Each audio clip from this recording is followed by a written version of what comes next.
The monster roared, its fangs bared and its eyes burning with rage. It looked ready to tear someone apart. Ryu Hanbin blocked the monster's attack with his sword, the impact sending vibrations up his arm. He glared at the beast, his face set with determination. He pleaded, begging for just one chance to escape this hell. The monster leaped at Ryu Hanbin, claws extended, ready to strike. The young man stood his ground, his grip tightening on his weapon. He screamed, desperate for just one chance to change his fate. Ryu Hanbin looked absolutely ready to explode. His eyes burned with determination as he prepared to strike, not backing down for even a second. The force of the strike was insane. The air cracked as the weapon connected, and the sound echoed through the wasteland. The ground exploded from the impact. Rocks and debris flew everywhere, showing the raw power behind the attack. Ryu Hanbin was lying on the ground, completely beat. He looked like he had used every last bit of strength he had. The monster looked furious, its eyes fixed on Ryu Hanbin. The young man stared back, a question mark hanging over his head, wondering what was going on. Roar! And immediately, the hell dog lunged forward, its massive jaws wide open and ready to tear him apart. The thing looked absolutely rabid. Ryu Hanbin didn't hesitate. He swung his weapon with all his might, hitting the monster head on. The force of the impact made the air crack. He was starting to lose hope. There was nothing in this hell-like world. Please, just once, just this once, let me leave! Ryu Hanbin had just killed another hell dog. The system notified him that he had exterminated a LV4 hell dog. Ryu Hanbin was getting desperate. He was all alone with these monsters that just kept showing up. He didn't know how much longer he could take it. And then the system spoke up, telling him that he had gained experience. The young man looked down at his sword, praying for a miracle. He begged the system to let him leave, even just this once. The system then told him that he had met the required amount of experience. He waited with bated breath. The system window popped up again, telling him that he had gained a level. Ryu Hanbin couldn't help but smile, finally seeing a glimmer of hope in this awful place. But then, the system glitched out again. The screen filled with errors, crushing his hopes once more. Ryu Hanbin dropped to his knees, panting heavily. He was completely exhausted, but he couldn't stop now. He had to keep pushing forward, even if it seemed impossible. And just like that, the system window popped up again, showing his level dropping from 4 to 1. It was the same old story, the same old glitch that kept him trapped. He was on the ground now, begging for anything to change. Ryu Hanbin was willing to do anything, just to get out of this awful place. He just wanted a break. The system window then appeared, reminding him that the player must be at level 5 to proceed to the next area. The young man felt rage building up inside him. Ryu Hanbin screamed, begging to be let go. He yelled, asking to be allowed to leave this place. He was at his wit's end. The rocky wasteland stretched out as far as the eye could see, under a sky stained red. It was a hellish view that never seemed to end. Suddenly, a hell dog appeared, breathing fire. The heat was intense, and the air crackled with energy. Another year passed in that awful place. At the same time, the hell dog flew through the air, dodging attacks. 2 more years crawled by, each one feeling like an eternity. Because of that, the hell dog fell from the sky. Ryu Hanbin fell to the ground, completely exhausted. The young man looked like he couldn't take another minute of this torture. 3 more years passed in that awful place. It felt like an eternity trapped in this hellish cycle. Suddenly, a warning popped up on the screen. It said that with his current skills, he had less than a 1% chance of surviving in the next area. 5 more years went by. At the same time, Ryu Hanbin fought another hell dog, his face covered in blood. The hell dog fell from the cliff, defeated. The scene was a testament to the countless battles he had endured. A strange question appeared on the screen. It asked if he was willing to end his own life. Ryu Hanbin knelt before the wall covered in strange symbols, his hands pressed against the cold stone. He looked like he was begging for something, his shoulders shaking slightly. Another 7 years passed by, each one feeling like an eternity. He thought to himself that it had been 10 years since he had fallen to this world.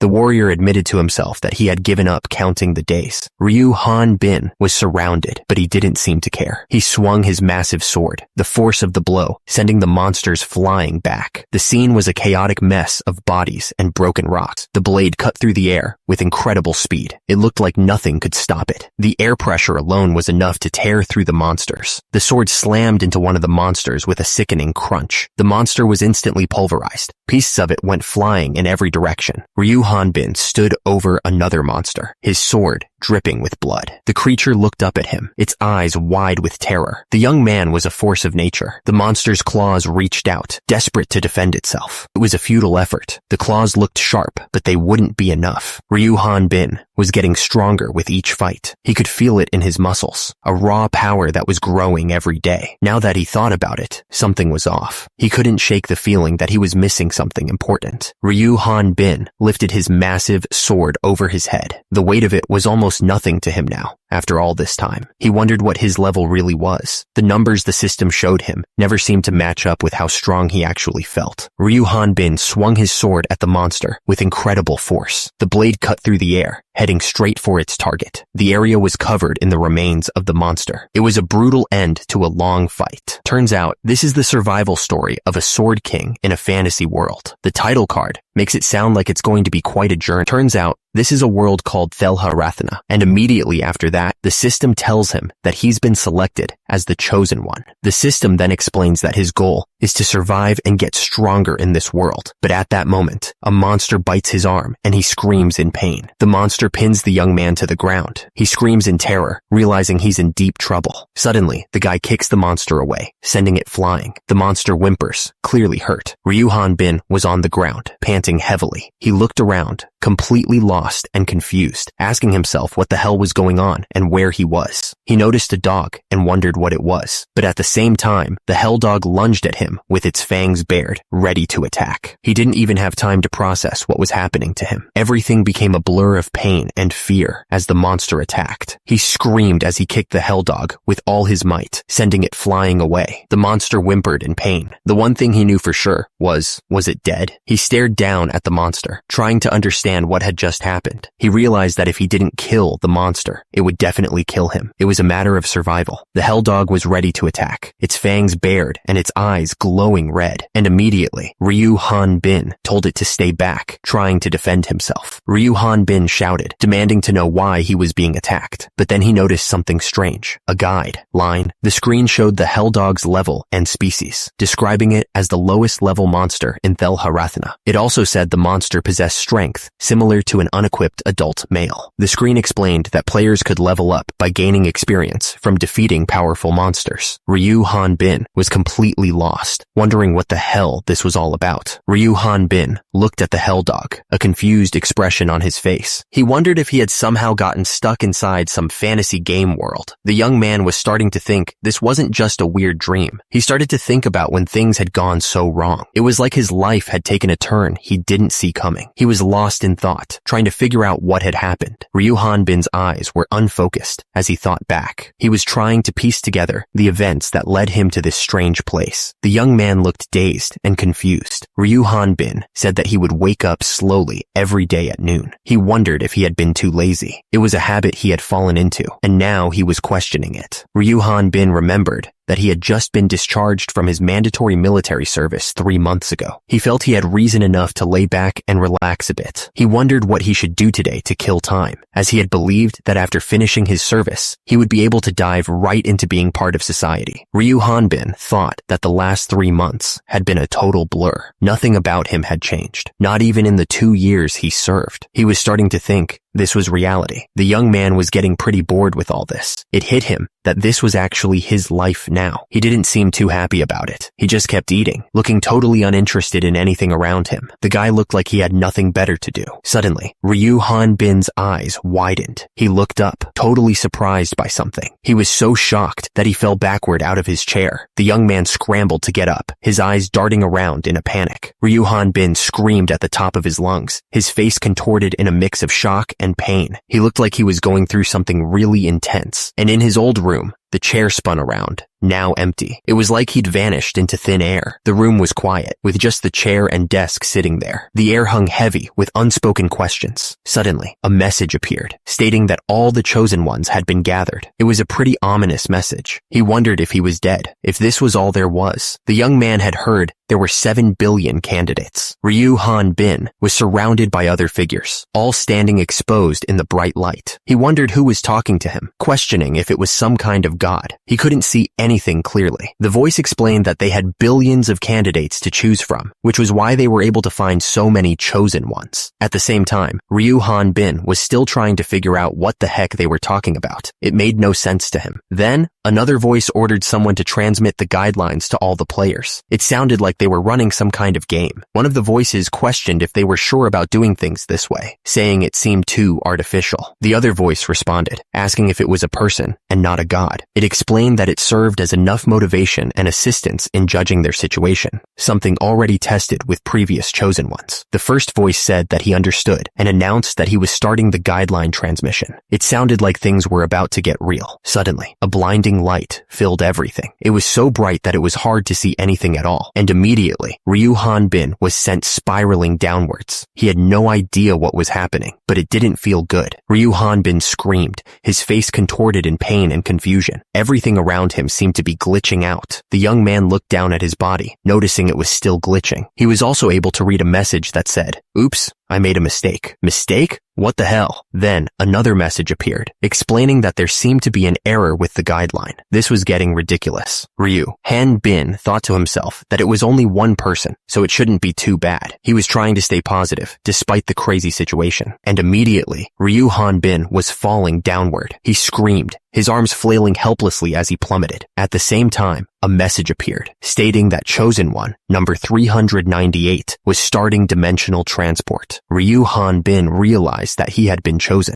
Suddenly, enemies appeared all around him, screaming that he should die. The young man looked terrified, unsure of what to do next. The attacker declared that this was the world of Thelha Rathna, continuing to scream about death. He looked absolutely bloodthirsty. Ryu Han-bin was in disbelief, exclaiming that this was now his reality. A system message appeared, confirming that he had exterminated a level 1 hell dog and gained experience. He questioned if this was truly his reality. The young man gripped his weapon tightly, his hand covered in blood. Ryu Han-bin started to wonder, what about his life before this? He laid there, thinking about his parents. What was going to happen to him, he wondered. The hell dog's mouth was open, ready to strike again. Ryu Han-bin was getting angry. He swung his weapon down with a yell. Ryu Han-bin's hand was covered in blood as he tried to catch his breath. He was clearly exhausted from the fight. He kept panting, still trying to understand what was happening. The young man realized he had just been discharged from military service 3 months ago. He started to wonder why this was happening to him. Han-bin hadn't even dated a girl yet, and there were tons of people who evaded military service. Why him? A system message popped up, warning that he had less than a 5% chance of surviving with his current capabilities in Thelha Rathna. Because of that, Ryu Han-bin was completely stunned. He didn't know what to make of all this, and started laughing nervously. The warrior was in complete disbelief. Ryu Han-bin started to speak, asking if they were really testing his consciousness. He looked up, his eyes narrowed in suspicion. He continued, wondering if they were testing him. The warrior seemed to be talking to himself, trying to make sense of the situation. Han-bin thought about the scumbags who had kidnapped a normal person. They abandoned him in a different world, telling him he had to kill monsters to get experience. He was asked if he would end his own life. The young man was clearly going through a lot. Ryu Han-bin found that hilarious. He wondered if he would be sent back home if he died. He knew he had to stay calm, realizing they would never have kidnapped him if they planned on sending them back home after they died. Ryu Han-bin realized that if he died, that was it. There was no going back. He was screwed if he didn't survive. He decided he needed to focus on surviving and finding a way out of this place. At that moment, a message popped up saying that the Chosen One had discovered his will and fighting spirit, and his strength had been boosted. Ryu Han-bin saw a new window appear, and immediately, it told him to pick a skill. The young man figured that since he couldn't always fight with his bare fists, the system was telling him to pick a class. He seemed to be thinking out loud, trying to understand the situation.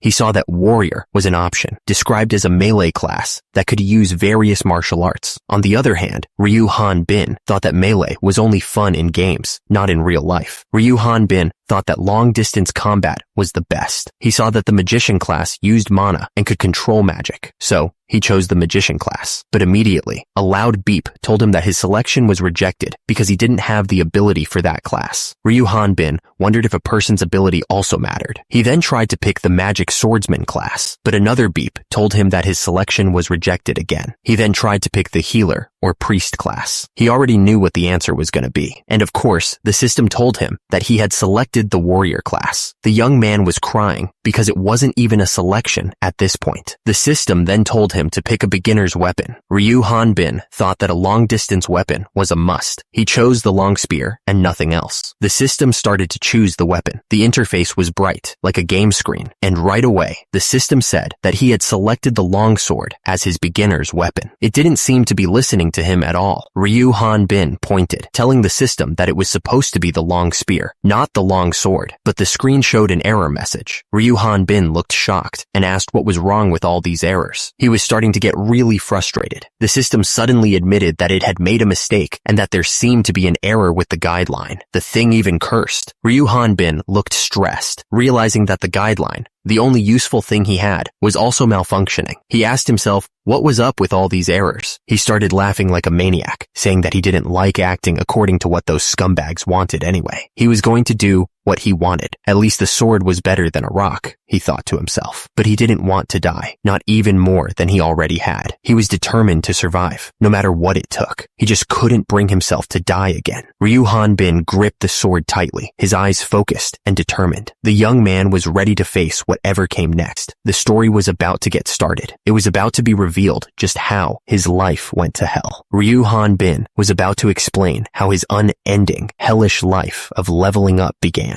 The red sky and rocky landscape seemed to foreshadow the challenges he was about to face. Ryu Hanbin started swinging his sword, practicing his moves. He was determined to get stronger, no matter what it took. He kicked with all his might, practicing his swordsmanship. Because of that, he ended up on the ground, exhausted. Turns out, it had been 7 days since Ryu Hanbin got stuck in Thelharathana. He had no idea how much longer he'd be trapped there. Ryu Hanbin was fighting a monster, but at the same time, he was thinking about how he has asked the system countless times how to go back home. He hadn't gotten any answers. The system hadn't responded to him at all. Ryu Hanbin wondered if it was just bugged. In any case, he was fighting to survive. Suddenly, Ryu Hanbin got hit by something. He grunted in pain. Ryu Hanbin shouted at the monster, telling the scumbag not to run away. He looked absolutely furious. The monsters Ryu Hanbin fought were always hell dogs. If there was one thing he'd learned, it's that these hell dogs also leveled up. Ryu Hanbin realized that after he swung his sword, the hell dog would rush in and attack. He wondered what kind of dog used its head like that. Was it getting used to fighting him, just as he was getting used to fighting these monsters? Ryu Hanbin thought that if that's how it was going to be, then he could just do this. He leaped at the hell dog, ready to strike. Ryu Hanbin whined as he realized he had no talent with the sword at all. He was getting frustrated, but Ryu Hanbin wasn't giving up. He was ready to try again. Ryu Hanbin gripped the sword tightly. He focused all his energy on the next attack, hoping it would finally be enough. He swung the sword with everything he had, and a burst of energy exploded from the blade. The force of the strike was immense, tearing through the air. The level 2 hell dog was finally exterminated, and he gained 22 experience. He tumbled to the ground, exhausted but victorious. Ryu Hanbin saw that he had finally gotten a skill when he hit level 2. He had a stab skill. He couldn't believe it. He had finally won. He thought that even though he hadn't properly learned to handle a sword, his stabby skill could be executed so easily. He realized this was just one of the functions of the guideline. If you browse through the system, it says that hell dog meat contains fats and essential amino acids, recommending it to be eaten cooked. It also says that hell dog blood contains moisture, carbohydrates, fibers, and essential minerals, recommending it as a drink. According to the system, hell dogs could be considered the perfect food, but unlike their violent nature, their teeth and claws quickly become dull and cannot be used soon after. Ryu Hanbin thought the meat was so rubbery. He realized that this place is definitely artificially created. Ryu Hanbin was sure there was a reason why they brought him here. The young man thought it wouldn't make sense for them to keep him stuck here for nothing. At the same time, Ryu Hanbin wondered if this was all there was. He had heard that there were 7 billion candidates. He wondered where the other chosen ones were sent as he continued to eat. Ryu Hanbin's eyes widened in disbelief. He was clearly shocked by what he was seeing. The system message popped up.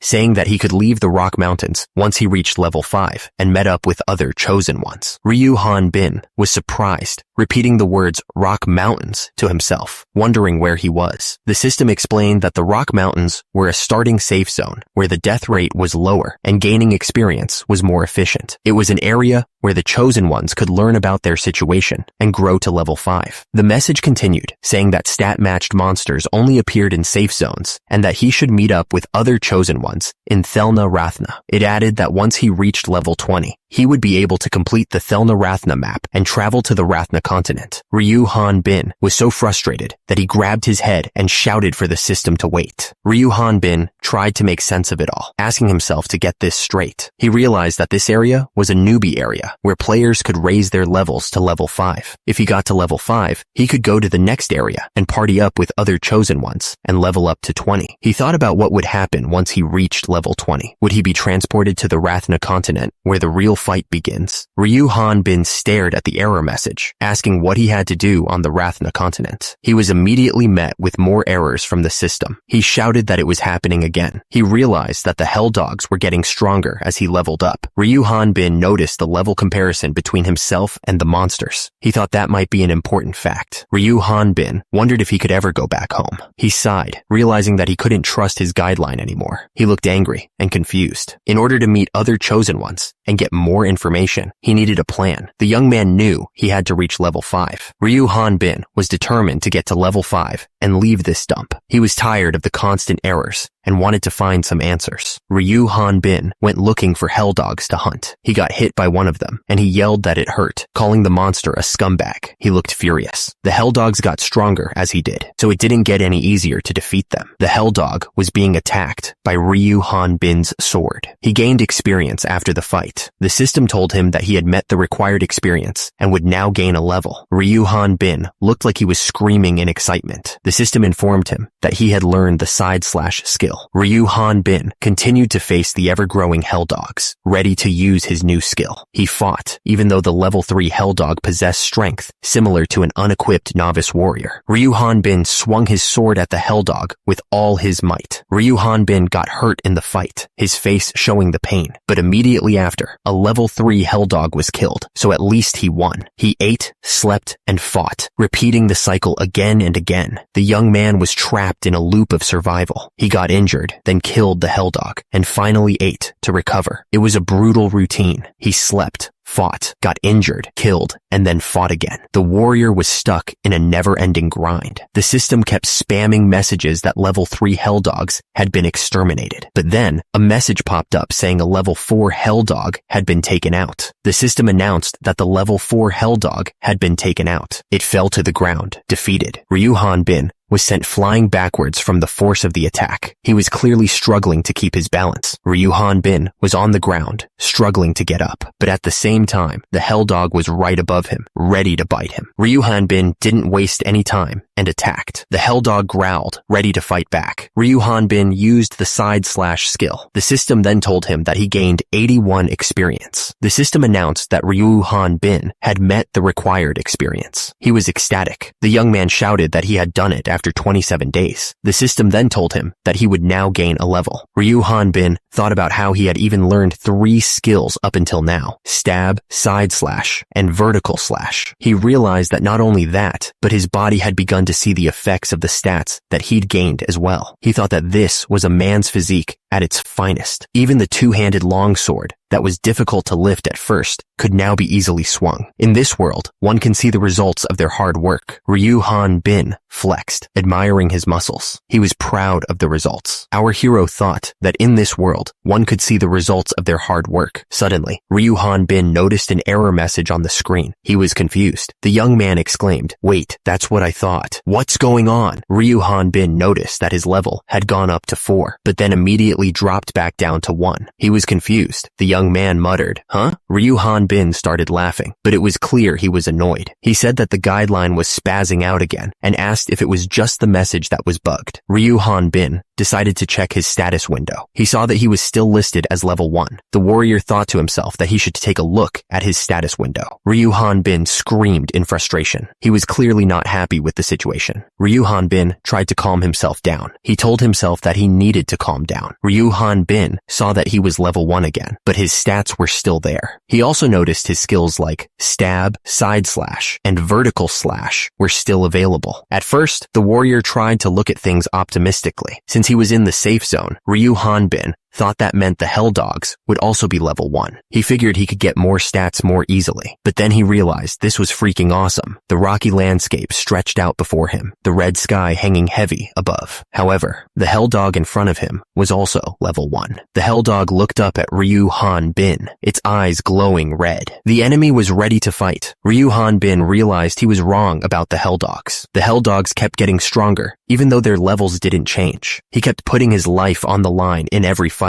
He stood on top of the dead Hell Dog, covered in its blood. At the same time, Ryu Han Bin was fighting. The system kept showing him as level 4 and then level 1 again. He looked frustrated, knowing he was stuck in a loop. While Ryu Han Bin slashed his sword, the screen showed an error message. He hoped that this time, the system would work correctly. Ryu Han Bin was sure he'd get it this time. He was still level 4, then level 1 again, and he was starting to lose hope. Ryu Han Bin swung his sword with all his might. The force of the blow was enough to cut the Hell Dog in half, sending blood splattering everywhere. At the top, the system screen showed Ryu Han Bin's level fluctuating again. At the same time, he looked up with determination, hoping that this time would be different. He just wanted to level up, just once. The screen continued to flicker between level 1 and level 4. Below, Ryu Han Bin looked up with a desperate expression. He pleaded with the system. Ryu Han Bin screamed at the top of his lungs. He was so tired of this happening over and over again. The screen flashed repeatedly, saying that he would now gain. It was a chaotic mess of text. The screen kept flashing the message, "You will now gain," over and over. It was like the system was mocking him at this point. But then, the screen glitched out, displaying a big error message. The system was clearly still broken. Meanwhile, the Hell Dogs just kept getting stronger. Their red eyes glowed with a terrifying intensity. Yep, Ryu Han Bin kept killing the Hell Dogs that kept growing stronger. He kept checking his experience, hoping for a change. Ryu Han Bin realized he only needed 77 more experience points to reach level 5. He hoped that Lucky 7 would finally break the cycle this time. At the same time, a dead Hell Dog lay beneath him, a testament to his endless grind. For the last 7 years, he had been trapped in this hellish situation, constantly leveling from 1 to 4. He jumped away from the falling Hell Dog, already thinking about the next one. Chosen ones don't age, and their recovery ability heals all injuries in a single day. He looked up, exhausted, but knowing he'd be ready to go again tomorrow. The ground was littered with the bones of his enemies. Returning to level 1 didn't decrease his stats, but he couldn't learn a new skill, since he couldn't get past level 4. The young man walked forward, the bones crunching beneath his feet. The only skills he had were stab, side slash, and vertical slash. Ryu Han Bin was surrounded by bones, ready to fight again. The Hell Dog roared, its voice echoing through the rocky landscape. Ryu Han Bin looked down at the dead Hell Dog, realizing how lucky he was that it had crawled out. He muttered that the Hell Dogs only got stronger as his stats increased. He remembered the system said that the monsters were placed to help chosen ones get stronger. The young man wondered if they were just there to be killed. He asked how one could kill something that was already dead. Ryu Han Bin paused, gripping his sword tightly. He thought to himself that the same could be said. He finished his thought, a grin spreading across his face, that the same could be said about him. The system announced that the guideline transmission to the chosen ones was complete. The Jaren Rathna 5th operation was now starting. Ryu Han Bin thought to himself that he had gotten quite used to this, since it was the 5th time.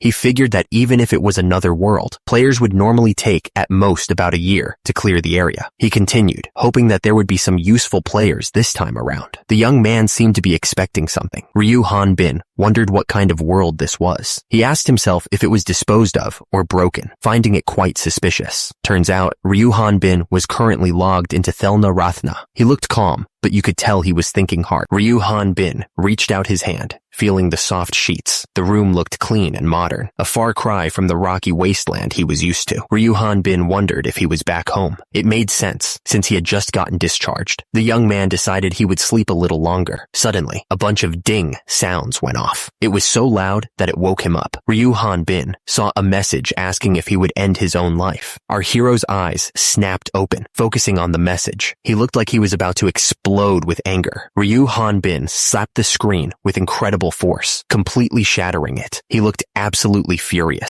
Ryu Hanbin looked around, confused. He asked where he was, still lying on the ground next to a dead monster. The young man looked up at the sky, remembering his past. He explained that he had been killing hell dogs like crazy for the past 10 years, and it looked like he had survived yet another day. Ryu Hanbin added that falling from a cliff didn't kill him anymore. Ryu Hanbin looked down at his hands, frustrated. He realized he was level 1 again. The warrior started laughing, but it sounded more like he was choking. Our hero looked down, completely dejected. He wondered if he could really say he was living life, and asked if he should just quit. Ryu Hanbin clenched his fist, looking determined. He seemed to be steeling himself for whatever might come next. Ryu Hanbin was agonizing over his choices again. He wondered if taking his own life would send him back home, but if he was gonna die anyway, wouldn't it be better to make it worth something? Still, there was a part of him that didn't want to die, so he decided he would take down one more scumbag. He was ready to unleash more pain. After being stuck in this hell for 10 years, Ryu Hanbin had given up counting the days. He wondered how much longer he had been there after that. 5 years? 7 years? He ended up developing a hobby, and even came up with work to do. Surviving alone wasn't an easy task, but this kept him busy. But this harsh environment didn't allow one to become lazy. This was reality. The young man felt the sword fit perfectly in his hand, ready to strike. Ryu Hanbin declared that this was his reality. At the bottom of the panel, the landscape seemed to echo his sentiment, with its harsh red tones and jagged rocks. He figured that if he couldn't change his situation, he might as well devote himself to what he could do. And since there was nothing but rocks and boulders, he could just make things. So, Ryu Hanbin built a house. He lived day by day with such devotion. He would even comment on the weather, even though it was always the same. Ryu Hanbin declared that he no longer lived with rage. He was still fighting, but he wasn't consumed by anger anymore. He smiled, despite everything. The young man was still fighting, but he was doing it with a sense of purpose. The hell dog was sliced in half with incredible speed. The attack was so fast that the monster didn't even have time to react. The hell dog snarled, showing its sharp teeth. It looked absolutely furious. The hell dog seemed to ask what was happening. It seemed confused by the sudden destruction of the house that took 3 years to build. Ryu Hanbin remembered that this house took him 3 years to build. He had put a lot of effort into it. Ryu Hanbin was furious that the hell dog dared to destroy his house. He thought that maybe he should build a palace next time, since the house was a bit small. Ryu Hanbin looked forward, his eyes filled with determination. He declared that he would take them down with their bones. At the same time, a massive hell dog appeared, roaring loudly. It was the kind that didn't even taste good, according to Ryu Hanbin. Meanwhile, the hell dog prepared to attack. Ryu Hanbin knew that by constantly hunting, he had learned the best strategy to defeat them. Suddenly,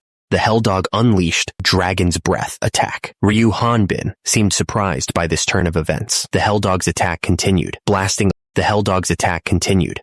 a hole in the ground. The young man was surprised that the monster was starting with an ultimate attack. The hell dog unleashed a massive explosion of fire and lightning. The raw power of the blast was intense. At the same time, the hell dog braced itself, ready to follow up. The monster looked ready to tear him apart. Ryu Hanbin knew it was impossible to dodge the attack since the area was so large. So, he braced himself, deciding to block it with his strength. Ryu Hanbin complained that the hell dog had burned the ends of his hair. He wondered why it had to do that when there wasn't even a hair salon around. The hell dog was surprised to see its enemy unfazed. It then rapidly cast thunderbolts, light, and fire magic, one after another. Ryu Hanbin declared that he would block the attack by carving up a huge wall of earth. As a result, a massive wall of earth rose up to block the incoming fire and lightning. The hell dog was still recovering from its previous attack when Ryu Hanbin came flying at it. The monster looked up, realizing it was about to take a serious hit. Then, Ryu Hanbin prepared his final strike. The hell dog could only look up in confusion, wondering what the heck was going on. Ryu Hanbin thought to himself that he couldn't really say he had a talent for swordsmanship.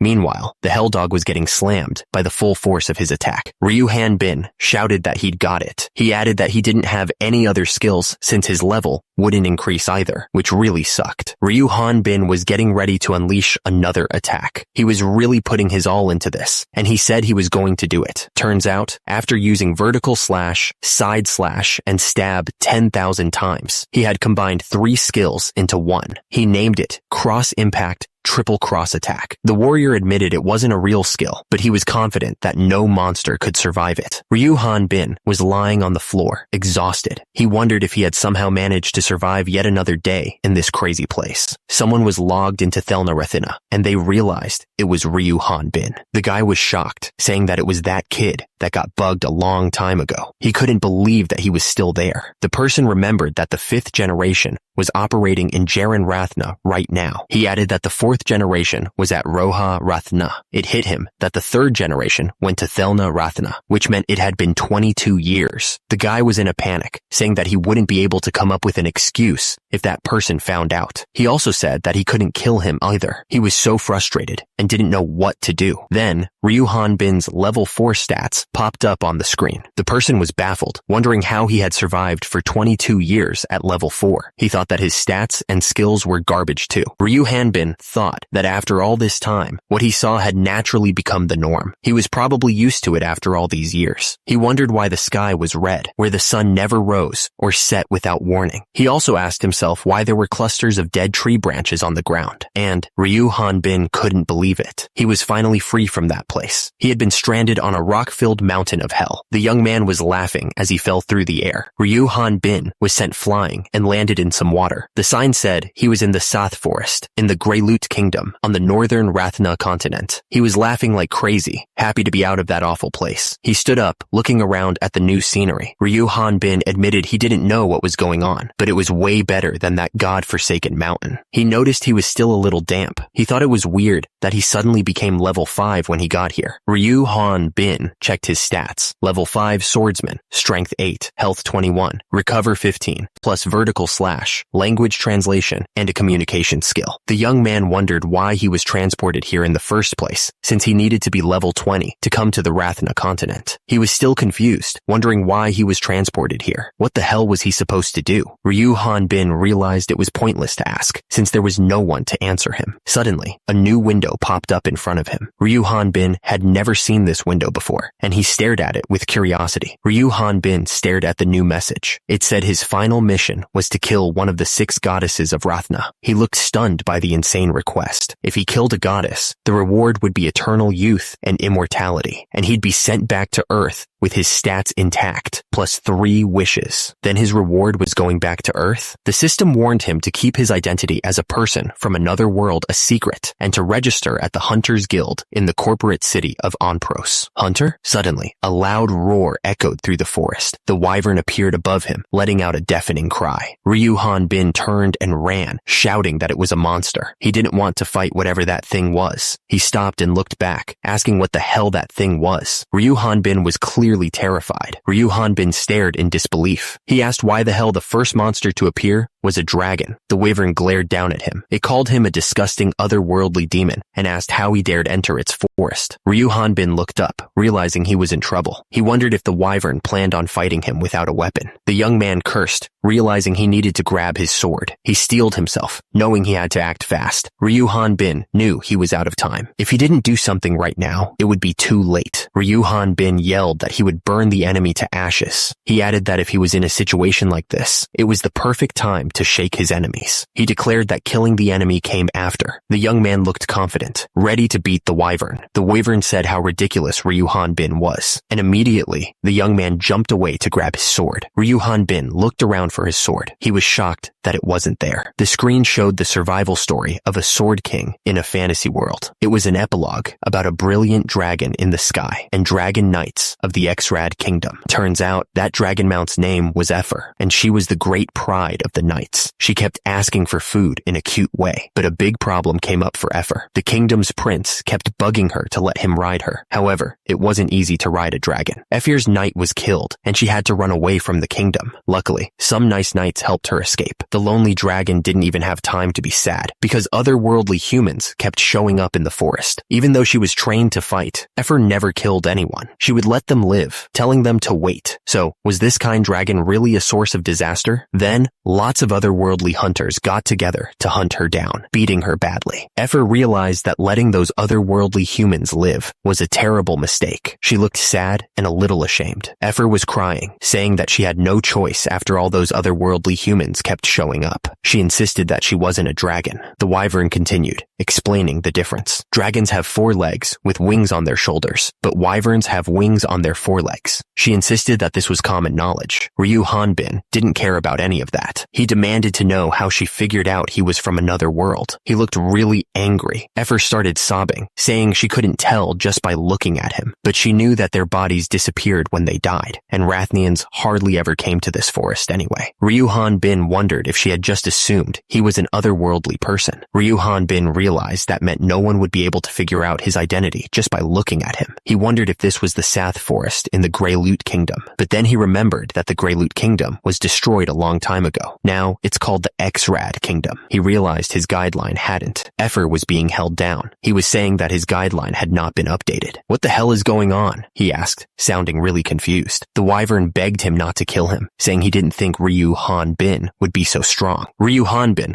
was about to strike him with his weapon, the jagged bone. He was asking if he was calling him an otherworldly demon. He looked furious. Ryu Hanbin was looking down at him. Effer was denying everything, saying it wasn't him and that the goddess had told him. The young man demanded to know more about this goddess. Effer said that otherworldly humans had started appearing in Rathna 40 years ago. The wyvern then said he was in pain and asked if he could go home and put on some medication. He looked like he was trying to distract Ryu Hanbin. Our hero looked absolutely furious and asked if he was doing it on purpose, threatening to hit him again. Effer was saying that at first, the otherworldly humans and Rathnians got along. He then said that if he did anything funny, he would kill him. He looked terrified, but it didn't last long. He continued. Effer explained that otherworldly humans started killing Rathians to get stronger. The wyvern was trying to make Ryu Hanbin understand the situation. At the same time, the more powerful otherworldly humans joined together. They created Great Ursula, which was a group whose goal was to kill the goddess. Ryu Hanbin looked up, thinking about Great Earth. He realized that otherworldly humans were strong. Effer explained that these humans could easily level up just by killing their opponents, just like dragons. The faces of these humans looked evil. It was not a good situation. There was no way to fight against them when they were being led by a leader who was level 100. The chaos of the battle was intense. It was a difficult situation to overcome. So before they came, Barolt the Sword King. He looked like he was ready to fight. He was clearly a very powerful figure. Zenobia the Archmage appeared. The scene showed her power over floating objects. She seemed to be a very powerful character. Then Garhan the Terrible showed up. He had a sinister expression on his face. He looked like he was planning something bad. After that, Holian the Transcendentalist of Life and Death appeared. She seemed to be using some kind of magic. The woman looked very serious. The text explained that the continent's 4 heroes had massacred the otherworldly humans in an instant. After that, the 6 goddesses blessed the continent. It was a time of great change. The text continued, saying that earthlings were considered otherworldly demons who had made contracts with the wicked demon god, which was why they were quickly executed. Ryu Hanbin realized he had been kidnapped out of the blue and left to rot on a rock mountain for dozens of years. He was not happy about it. Ryu Hanbin was not happy at all. He pointed out that after finally getting out, he was being told that the whole continent would become his enemy if anyone found out he was an otherworldly being. Ryu Hanbin couldn't believe it. He asked if the goddesses were scary enough to make that happen, since all this had happened before he was even born. He didn't give a rat's ass whether he made a deal with a goddess or became their underling. The young man was going to kill that demon god. Ryu Hanbin was determined to get his butt back home alive. He looked absolutely serious about it. Ryu Hanbin realized that he couldn't let anyone know his true identity. At that moment, Effer swore that he wouldn't tell anybody, promising to live as a normal wyvern and pretend not to know how to speak. The scream echoed through the mountains, loud enough to shake the trees. 5 days later, after leaving the Sath Forest, a huge castle wall stretched across the horizon. It was Onpros City, located in the northern part of the X-Rad Kingdom, with a large size and population. Nearby was the Sath Forest and a dungeon in the Ifan Plains. Countless monsters continuously appeared in that dungeon. Because of that, many hunters tried to get rich quick by putting their lives on the line. Ryu Hanbin was heading towards the Hunters Guild in Onpros City. The building looked pretty busy, with people coming and going all the time. The people who came to this place were either hunters looking for work or just looking to relax. At the same time, others were getting ready to risk their lives in the dungeons. Some people went went to the guild to become hunters. They were arguing with a woman about something, probably about getting accepted, or they could be otherworldly beings, just trying to find their place. They were walking into the guild, hoping to find some kind of purpose. The man looked absolutely shocked as he saw Ryu Han Bin walk in. He couldn't believe how huge he was, and admitted he'd never seen anyone like that before. The people inside the Hunters Guild looked up, whispering to each other. They were wondering if this guy was from another guild. The woman at the front desk started to get annoyed, but then she saw Ryu Han Bin. She immediately changed her tone, giving the guy a big smile. She asked if this was his first time at the Onpraus Hunters Guild. The lady wondered how she could help him. Ryu Han Bin paused for a moment, gathering his thoughts. He looked determined to say what was on his mind. Ryu Han Bin finally spoke, making his intentions clear. He wanted to become a hunter. A voice echoed from inside the cave, asking if Ryu Han Bin wanted to be helped. The voice sounded cautious, like it wasn't used to talking to people. Ryu Han Bin confirmed that was right. He explained that even if his looks weren't suspicious, the fact that he didn't have any clothes or gear from this world would give him away. He added that the creature would probably kill him after helping him. Ryu Han Bin pointed out that the creature had been killing people because it was a wanted beast. He reasoned that it wasn't like the creature could go around telling people about him. Plus, he added another point. Ryu Han Bin smiled, his eyes crinkling at the corners. He admitted that it had been so long since he'd had a decent conversation like this with another person. He seemed genuinely happy to be talking. The blue creature stared blankly. Meanwhile, a group of people were celebrating, holding the creature's head up as a trophy. The blue creature looked thoughtful. It was probably thinking about whether it was making a huge mistake. The blue creature agreed to help, but told Ryu Han Bin not to tell anyone about it. Ryu Han Bin was super happy and thanked it. He even said, "Okili dokili," but the creature immediately pointed out that nobody says that there. The blue creature suggested that Ryu Han Bin change his clothes, but as the young man started to change, the creature was shocked. Ryu Han Bin asked what was wrong. The creature pointed out that he was exposed. Ryu Han Bin didn't understand what the big deal was. He pointed out that the creature was exposed too. The creature sighed. It said that the clothes were a bit small. It looked like it was going to have to rip off the sleeves to make them fit. The blue creature started explaining some common sense in this world. He told Ryu Han Bin not to take off his clothes just anywhere. Ryu Han Bin replied that he knew that already and asked how he could meet the goddesses. The creature explained that goddesses rarely meet people, even among Rathnians. He added that you either have to be one of the 4 heroes or have done a great service to meet with them and receive their blessing. He continued, explaining that the only way to receive that blessing was to become a hunter who hunts dungeon monsters that were created by the demon god Ormflaus. It sounded like a difficult task. Ryu Han Bin realized that the guideline also mentioned that he would need to become a hunter in order to contact the goddesses. The young man wondered what the guide was referring to, looking at his own hand questioningly. Ryu Han Bin realized there was nothing there for the creature to see. He figured he was the only one who could see it. He explained that it was like a guidance system for otherworldly humans like him. The blue creature asked what the system was saying because Ryu Han Bin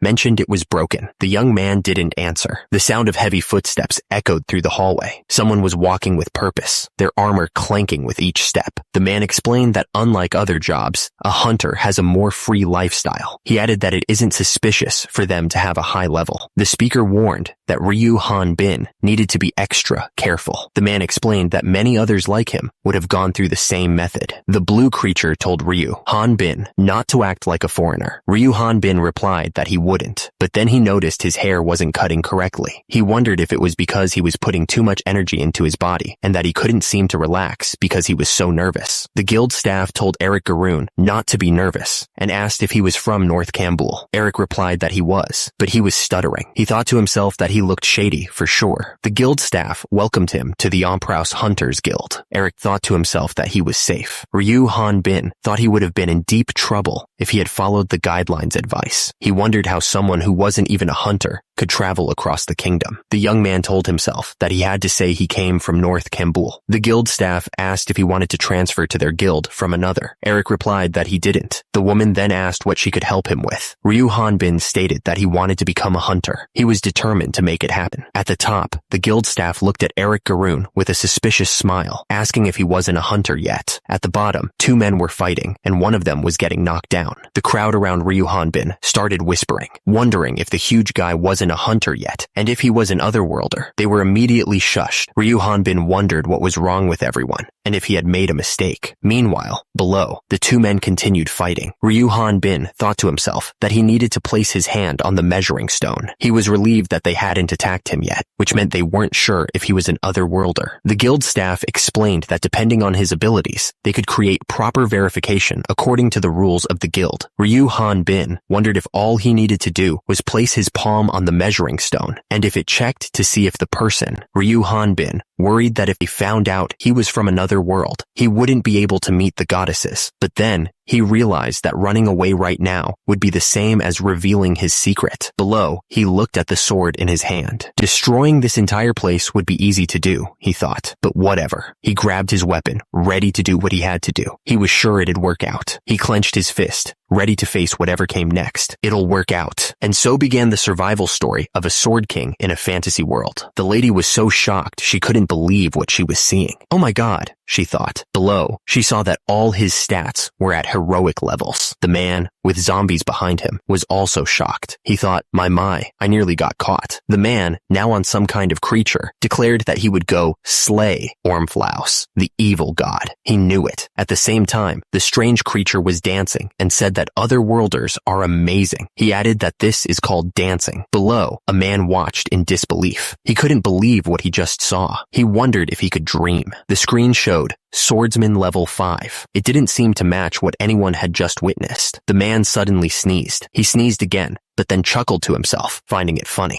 Suddenly, the crowd burst into laughter as Ryu Han-bin stumbled and fell. One of them exclaimed that he thought Ryu Han-bin was an otherworlder. Ryu Han-bin looked confused and asked what was going on. He started to apologize, still a little dazed from the fall. The woman explained that most people coming from the backwoods to register are otherworldly humans. She added that if Eric Garoon's level was higher, they would have mistaken him for one. The man at the table scoffed, saying those scumbags always start at level 20. He added that they always say they want to become a hunter, even though they're already level 20, finding it unbelievable. He wondered if otherworlders were really that incredible. Ryu Han-bin thought to himself that the registration was 300 EX. He never thought he'd be happy that his level was so low, calling it a dumbass demon. The lady at the desk smiled, waiting for the young man to pay the fee. He looked nervous, gripping his coin purse tightly. Ryu Han-bin realized 300 EX was about 3 million Korean won. He thought to himself that he didn't know how hard he had saved up 400 EX. The fighter promised to pay the lady back later, wondering if being frugal would make his money last for 6 months. The men at the table noticed the country boy's hands tremble. They wondered how other worlders seemed to take out money from nowhere, but others had money to begin with. The badge replacement fee was 80 EX, and it said he should come back for a new one when he leveled up. The badge identified him as Eric Garoon, a level 5 swordsman and beginner hunter at the Onpraus Hunters Guild. Eric thought to himself that it looked like he was starting from the bottom. Eric thought that this was where he would start for real. The young man needed to make his name known in the hunters' circles. He asked if there was a certain quest they had in mind. The mention of exploring the dungeon shocked him. He repeated the word, clearly surprised by the suggestion. The man with white hair said it would be better to stay put if he was planning on becoming monster food. He added that a level 5 should know his place. Eric was confused and asked what he meant. A woman asked Mr. Loud if he and his party were planning on going to South Forest. She explained that she had heard that the dungeon monsters were increasing in numbers and attacking nearby houses. Londe said that he didn't feel easy about sending useless hunters to do the job, so he would have to go since his level was high. Someone wondered why he was acting so conceited when he was the same level as Effer.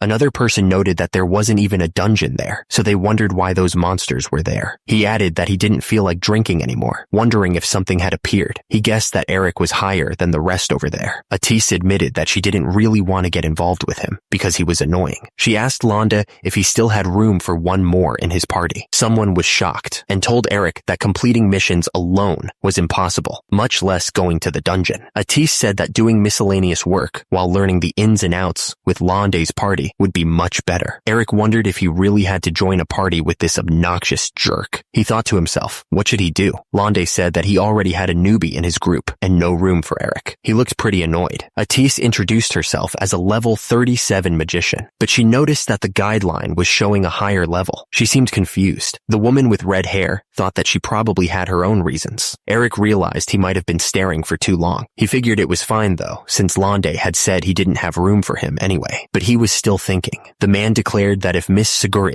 the pride of Onprow's Hunters Guild, made a special request to take care of this level 5 insect, then he would do it. He demanded to know what they had called him. The man told himself that he shouldn't fight Eric. He called Ryu Han Bin level 5 and asked if he was dreaming of becoming the Sword King while carrying around a big toy sword. He was clearly mocking him. The man tried to lift Ryu Han Bin's sword, but he was struggling. He wondered how the young man was carrying this thing around. It wasn't budging at all. The man strained, sweating and gritting his teeth as he tried to lift the massive sword. It was clear he was putting in a ton of effort, but the weapon wouldn't move an inch. A woman watched with wide, terrified eyes. Her face was pale, and she looked like she was about to faint from fear. Ryu Han Bin stood tall, holding his massive sword high above his head. Eric Garoon, clinging to his shoulders, told him to let go. From below, the crowd was going wild, cheering him on. They were shouting, telling the young man to fight and kill him. Suddenly, a man stepped forward, a stern look on his face. He announced that he had finally found him. Ryu Han Bin hoisted the massive sword high above his head, completely ignoring the terrified guy underneath. Eric Garoon was stuck between the giant weapon and a very muscular man, which was not a good place to be. Eric's eyes were wide with terror. He was sweating bullets, realizing how close he was to getting crushed by that sword. Up above, a woman watched with a mix of concern and disbelief. Meanwhile, the crowd below was still staring upwards, their faces a mix of shock and anticipation. A man watched the scene unfold with a strange glint in his eye. He seemed to be calculating something, a smirk playing on his lips. The man pointed out that with a body like that, Ryu Han Bin could easily take care of level 10 monsters. He seemed impressed by the sheer size of the guy. Berkman yelled at Eric, telling him not to get involved since he was training the newbie. He turned to Ryu Han Bin, asking if Eric had said his name. The guy added that fighting wasn't a problem. The massive sword was still raised high, a clear threat hanging over Eric's head. He was warned that if he wrecked the guild, he'd have to fight everyone. Eric was absolutely terrified, raising his hands in protest. He shouted that he didn't want to fight anyone and definitely didn't want to get kicked out. The guy was clearly furious, pointing a finger at Eric. He reminded him that nobody else would take in a level 5 like him. The man asked if he really thought he could do anything with such a weak level. Ryu Han Bin realized the guy was right. Thinking about how he'd spent most of his money just to register, he felt helpless because of his low level, wondering what he should do. But then, he reassured himself not to worry. Berkman patted Ryu Han Bin on the shoulder, telling him that leveling up with a body like his would be super easy. The guy seemed really impressed by his physique. Ryu Han Bin looked surprised as he was asked if he wanted to join their party. He couldn't believe the man was so interested in his muscles. Berkman explained that he knew muscles like that didn't just appear overnight. He figured the only reason Ryu Han Bin's level was so low was because he lacked experience. The old man's level was pretty high. Ryu Han Bin admitted that, being an otherworlder, his growth rate was high, so he wouldn't be able to stay in the party for long. He knew he'd quickly outgrow them. Ryu Han Bin then said that he'd still need to wear a helmet when he beat his head against a wall. He thanked them for accepting him, clearly relieved. Turns out, Onpro City was built because of the dungeon and the monsters around it. The whole city's business is based on monster hunters and the materials they bring back from their hunts. There are two main places to hunt around Onpros. One is the Ifan Plains dungeon, and the other is the entrance of the Sath Forest. Those are the places where hunters usually go to make a living. The villages are close to the forest, but there's not much food around. But since the monsters don't usually leave the trees, the city doesn't give out many quests to hunt them down. But lately, there have been a lot more monsters attacking near the forest. Because of that, a lot of hunters have joined up to go on quests to take them out. The Devolk is a high-level monster that lives in the Sath Forest. They move slow, but they can crush rocks with their grip and use their weight to make their attacks even stronger, so you don't want to get close to one of those. The Devolk slammed down with incredible force. The armored guy braced himself, trying to block the attack with his shield. The impact sent shockwaves through the air. The monster yelled, "Hoot!" right in the armored guy's face. He looked absolutely furious, teeth bared and eyes narrowed. The Devolk attacked again, swinging its massive fist. The armored guy managed to block the blow with his shield, but he was clearly struggling. The force of the impact shook him to his core. The Devolk roared, "Ki!"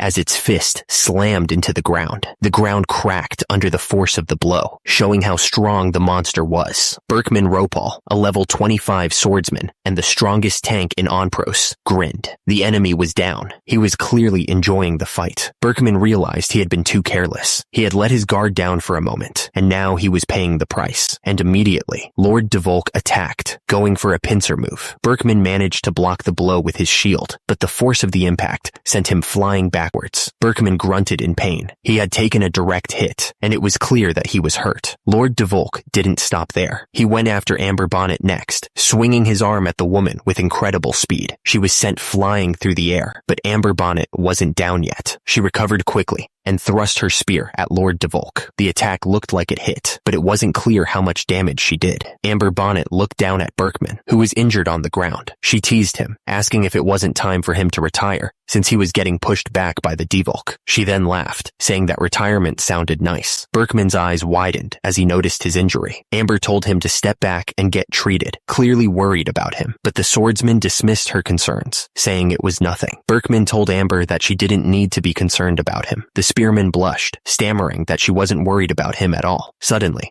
a pair of hands appeared, casting a spell. The person asked for the presence of Prelur's breath, a healing spell. Erwin Ropal, Berkman's younger sister, was healing him. The spiritualist asked her brother if he was all right. Berkman replied that he could now last the entire day, and she told the idiot not to die.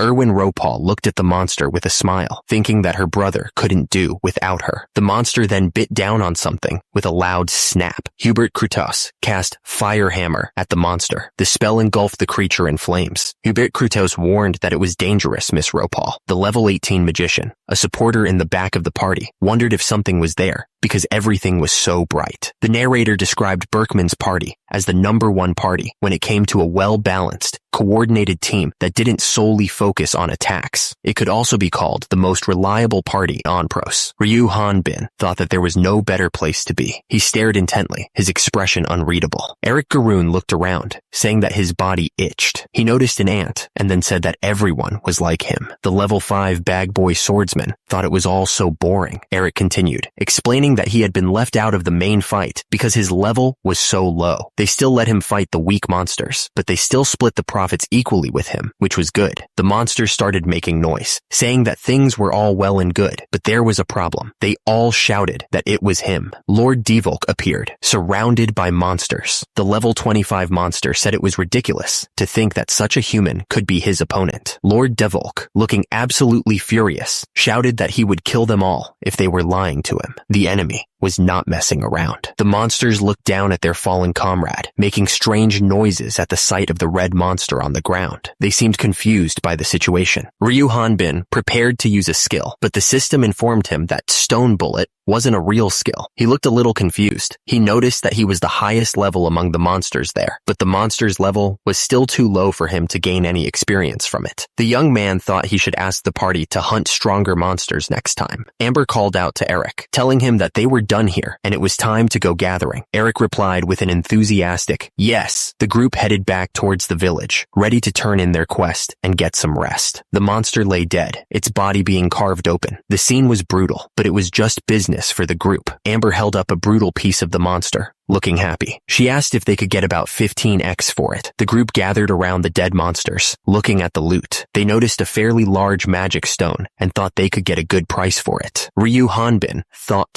about how they could also sell the Devolk hides, killing 2 birds with 1 stone. He admitted that if he saw this scene before he was kidnapped, he would have been sick, but now he had carved up so many hell dogs, it didn't bother him anymore. Amber watched Eric, impressed by how fast he was butchering the monster. She exclaimed that she had been doing this for 20 years, asking how he was so quick. Amber asked Eric how old he was, pointing out that she hadn't aged a day after 24. She then asked if it was okay to ask about his parents, seeming a bit hesitant. Eric explained that he was kidnapped 20 years ago, so he didn't remember what his parents looked like and that it was impossible for him to go home. He added that was why he had a body like that, implying he had a secret. Amber seemed surprised by this revelation. The group reassured Eric that there was no need to struggle any longer, telling him that he was part of their family now and that everything would be okay. Ryu Han-bin thought to himself that these people were so nice. Eric thanked Berkman for allowing someone as low-leveled as him to join their party. The leader of the party replied that levels didn't matter, mentioning that he had been level 25 for 5 years. Amber was confused, asking if Berkman wasn't level 25 right now. Berkman explained that the Lord Devolk would be considered a high-level monster there. He added that they didn't need to hunt stronger monsters, since they would never go to places like the dungeon. The man looked up, his face showing a mix of surprise and confusion. Eric declared that he was going to go and practice his sword. He seemed determined to improve. Amber called out, telling him not to push himself too much. She warned him to stay away from Sath Forest, since it was dangerous. One of the women thought to herself that everyone believed that such a nice man was an otherworlder. She announced that she would go with him because she was worried about sending him alone, figuring that it would be a good idea in case a monster appeared nearby. Eric showed up, asking how practice was going. The man called out for Eric, his voice echoing in the open field. He seemed to be searching for the young swordsman. Ryu Hanbin lay on the ground, looking up at the trees. He couldn't believe what was happening. It seemed impossible. He sprinted through the forest, desperate to find any monster that could give him experience. The young man was starting to get frustrated. The warrior's face was contorted in disbelief. That's insane, he thought. It can't be true.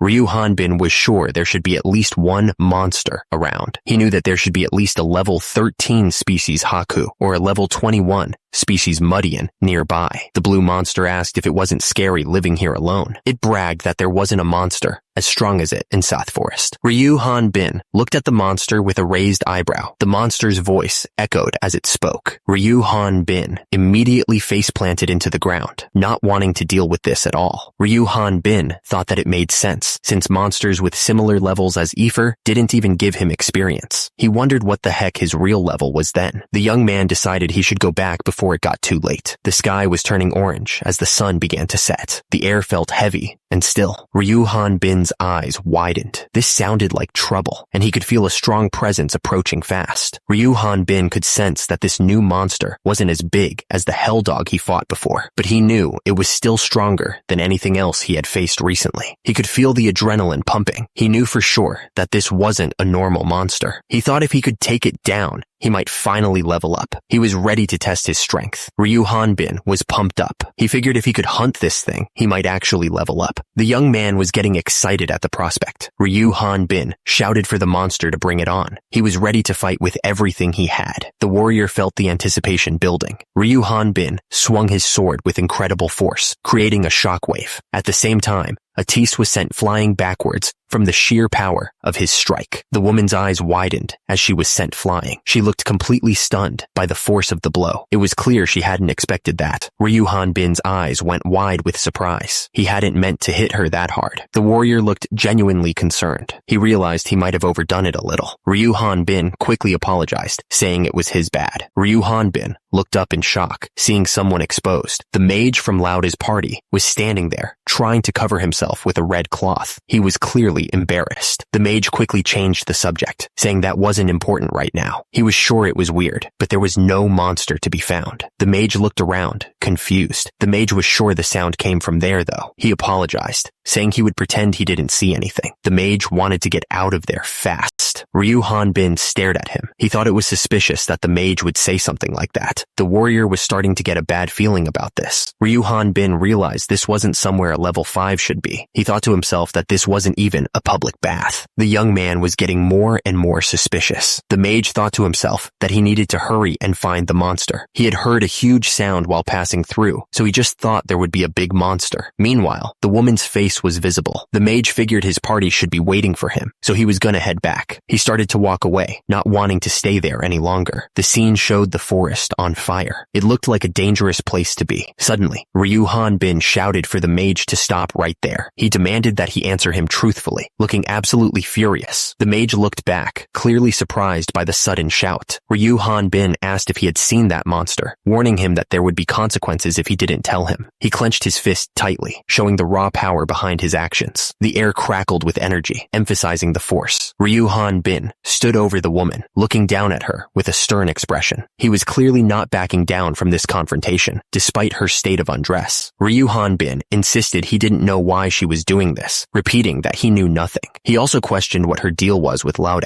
his voice rising in anger. The woman defended herself, saying she didn't know why he was accusing her of looking down on low-level people. She stammered, trying to explain that wasn't what she was trying to do. The woman admitted that she guessed she was a bit emotional. In the background, someone appeared to be watching them from a distance. Laude looked down, about to say something nasty. His face was twisted in a cruel smile, ready to unleash his anger. Suddenly, Laude charged forward, yelling that Ryu Hanbin was only level 5. He looked absolutely furious. Ryu Hanbin stopped him, asking what was going on. He complained that his wrist hurt, demanding that Laude let go, calling him a jerk. Laude shouted, asking if humiliating Miss Seguria wasn't enough. He accused him of even laying a hand on their party's lady, looking enraged. Ryu Hanbin was confused, wondering what lady he was talking about. The woman thought it might be a good idea to get away from there before things got worse. Laude was getting ready to use a special move, even though it involved a super embarrassing pose. He thought to himself that this was the downside of being a magic swordsman. He was holding his sword with no hesitation. Laude was ready to say one last thing before the fight. Laude shouted the name of the enemy, who would be defeated by his dual blades. But then he remembered that the mage should probably put on some clothes. He quickly realized he had forgotten about that. The man's face was filled with rage. He looked like he was about to explode, clenching his teeth in fury. The man finally made his move, swinging his sword down with incredible force. He was ready to attack. Laude's eyes started glowing with power. He said he was going to show the difference between their levels. Suddenly, a huge blast of energy erupted. It was clear that Laude was serious. Laude was getting ready to use his skill. He shouted, "Light thunder word ring!" The man said he really didn't want to make this into a big deal. He looked a bit annoyed. The swords clashed together with incredible force. The power of the impact was intense. Laude was still blocking the attack with his sword. He apologized, but it was clear he wasn't backing down.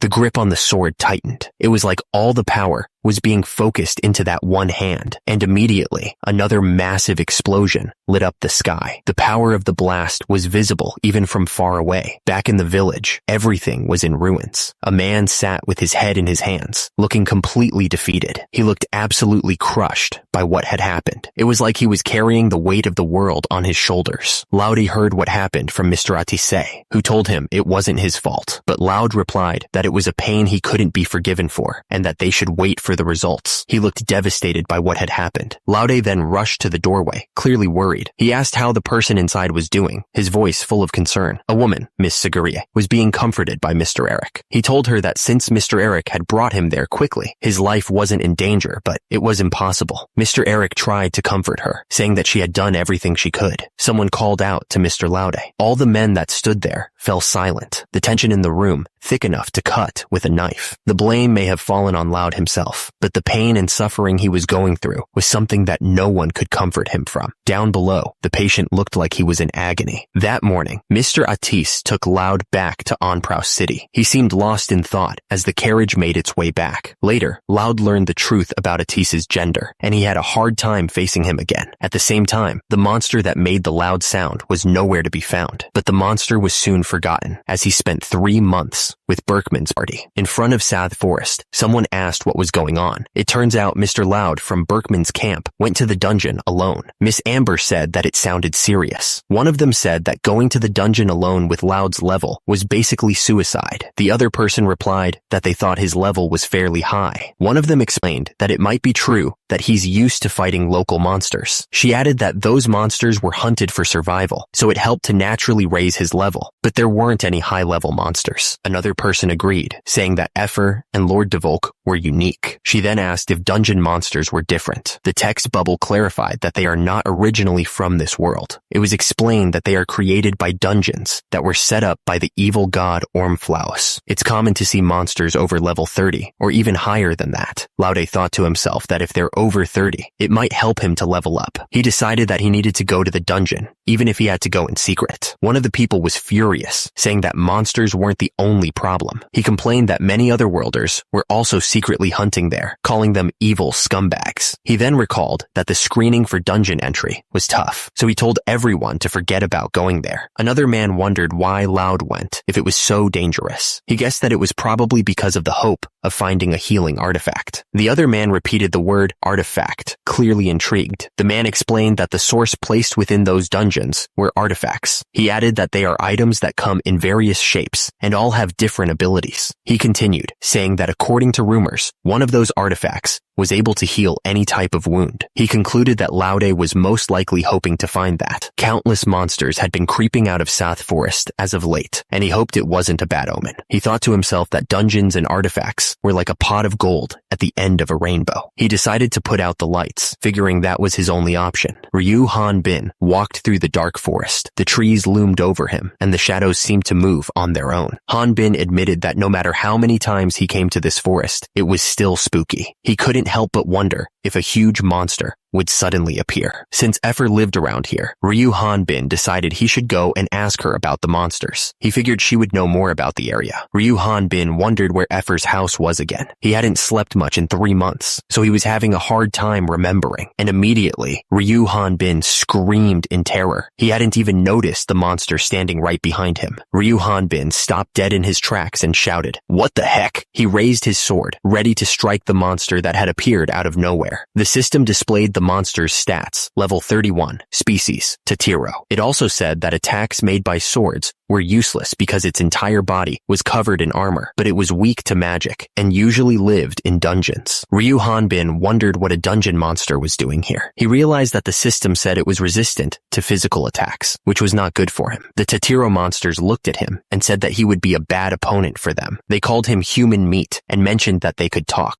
The monsters dismissed him as a mage, saying he just had an insignificant knife. They were clearly underestimating the young man. The Tatiro monsters swarmed Ryu Han-bin, confident in their armor. They mocked his sword, calling it useless. One of the monsters cackled, realizing the guideline had been lying to them. He seemed pretty happy about it. Another monster stared, simply repeating the word knife. It seemed to be processing something. One of the Tatiro realized that Ryu Han-bin's sword was actually knife-shaped magic. He quickly corrected himself, saying it was just a dead knife, and called himself stupid. The monster roared, declaring that the knife couldn't hurt them. He said that they were going to eat the knife holder, meaning Ryu Han-bin. The Tatiro monster looked up at Ryu Han-bin, confused by something. It asked who he was talking about. The monster then warned that the dungeon outside was dangerous. It told him to hurry. Ryu Han-bin didn't listen and kept attacking. Now scared, the monster asked where he was going. Ryu Han-bin stood over the monster, victorious. The tension in the air was palpable. The monster begged him to take it along. It was desperate to escape whatever was happening in the dungeon. The Tatiro reached out, pleading for help. Suddenly, a new monster appeared, towering over Ryu Han-bin. The monster announced its arrival with a loud shout. Ryu Han-bin, ready to attack the Tatiro, was stopped in his tracks. He looked up, completely confused by the interruption. At that moment, a small, bug-like monster crawled out of a glowing portal. It made a strange clicking sound as it emerged, catching the young man completely off guard. Facial transition magic was now active. The destination was set for the Ipen Plains dungeon, so, because of this portal, monsters found their way into the village. But Ryu Han-bin had never heard of portals appearing out of nowhere. He asked if they had made it. Ryu Han-bin wondered if they really couldn't use magic. He was gonna let it slide, but he guessed not. Ryu Han-bin figured he might as well get rid of it. He raised his massive weapon, ready to strike the portal. The monster shouted for him not to destroy it, saying that no one must enter. It claimed that it was under someone's absolute orders. Ryu Han-bin decided that he would just say he didn't see anything. The man ordered the bug monster not to let anyone through, saying that this way, he wouldn't get spotted by other people he knew, and neither would someone else. At the same time, the monster asked if that was really the case. The bug monster nervously agreed, saying that it didn't know anything. It looked terrified. Suddenly, someone attacked, hitting the man hard. He screamed in pain. The man with the axe yelled for whoever was there to stay away. He shouted for Alicia to hang on, sounding desperate. The man swung his axe, calling the attacker a bastard. He was furious. The bug monster kicked him hard, yelling off. The force of the blow sent the man flying, and he screamed in pain. The man realized that kicking and hitting the monster with his axe wasn't doing anything. He figured that magic was the only way to stop it. At the same time, Alicia looked at him with concern. She was obviously worried about him. Suddenly, the bug monster stabbed Alicia. She screamed in terror. The man with the axe yelled Alicia's name, sounding desperate. Alicia started chanting, asking the light to blind her foes like the sun and resonate like a raging thunder. She looked determined to protect herself and the man. Alicia Alicia cast the spell, and a bright flash of light filled the area. The monster was blinded by the sudden burst of light. Raud was hit by the flash too. He realized his vision was blurry, but he could still see with one eye. Because of this, he called out for Renard to use healing wind. He sounded desperate for help. Renard wasn't answering, so the man asked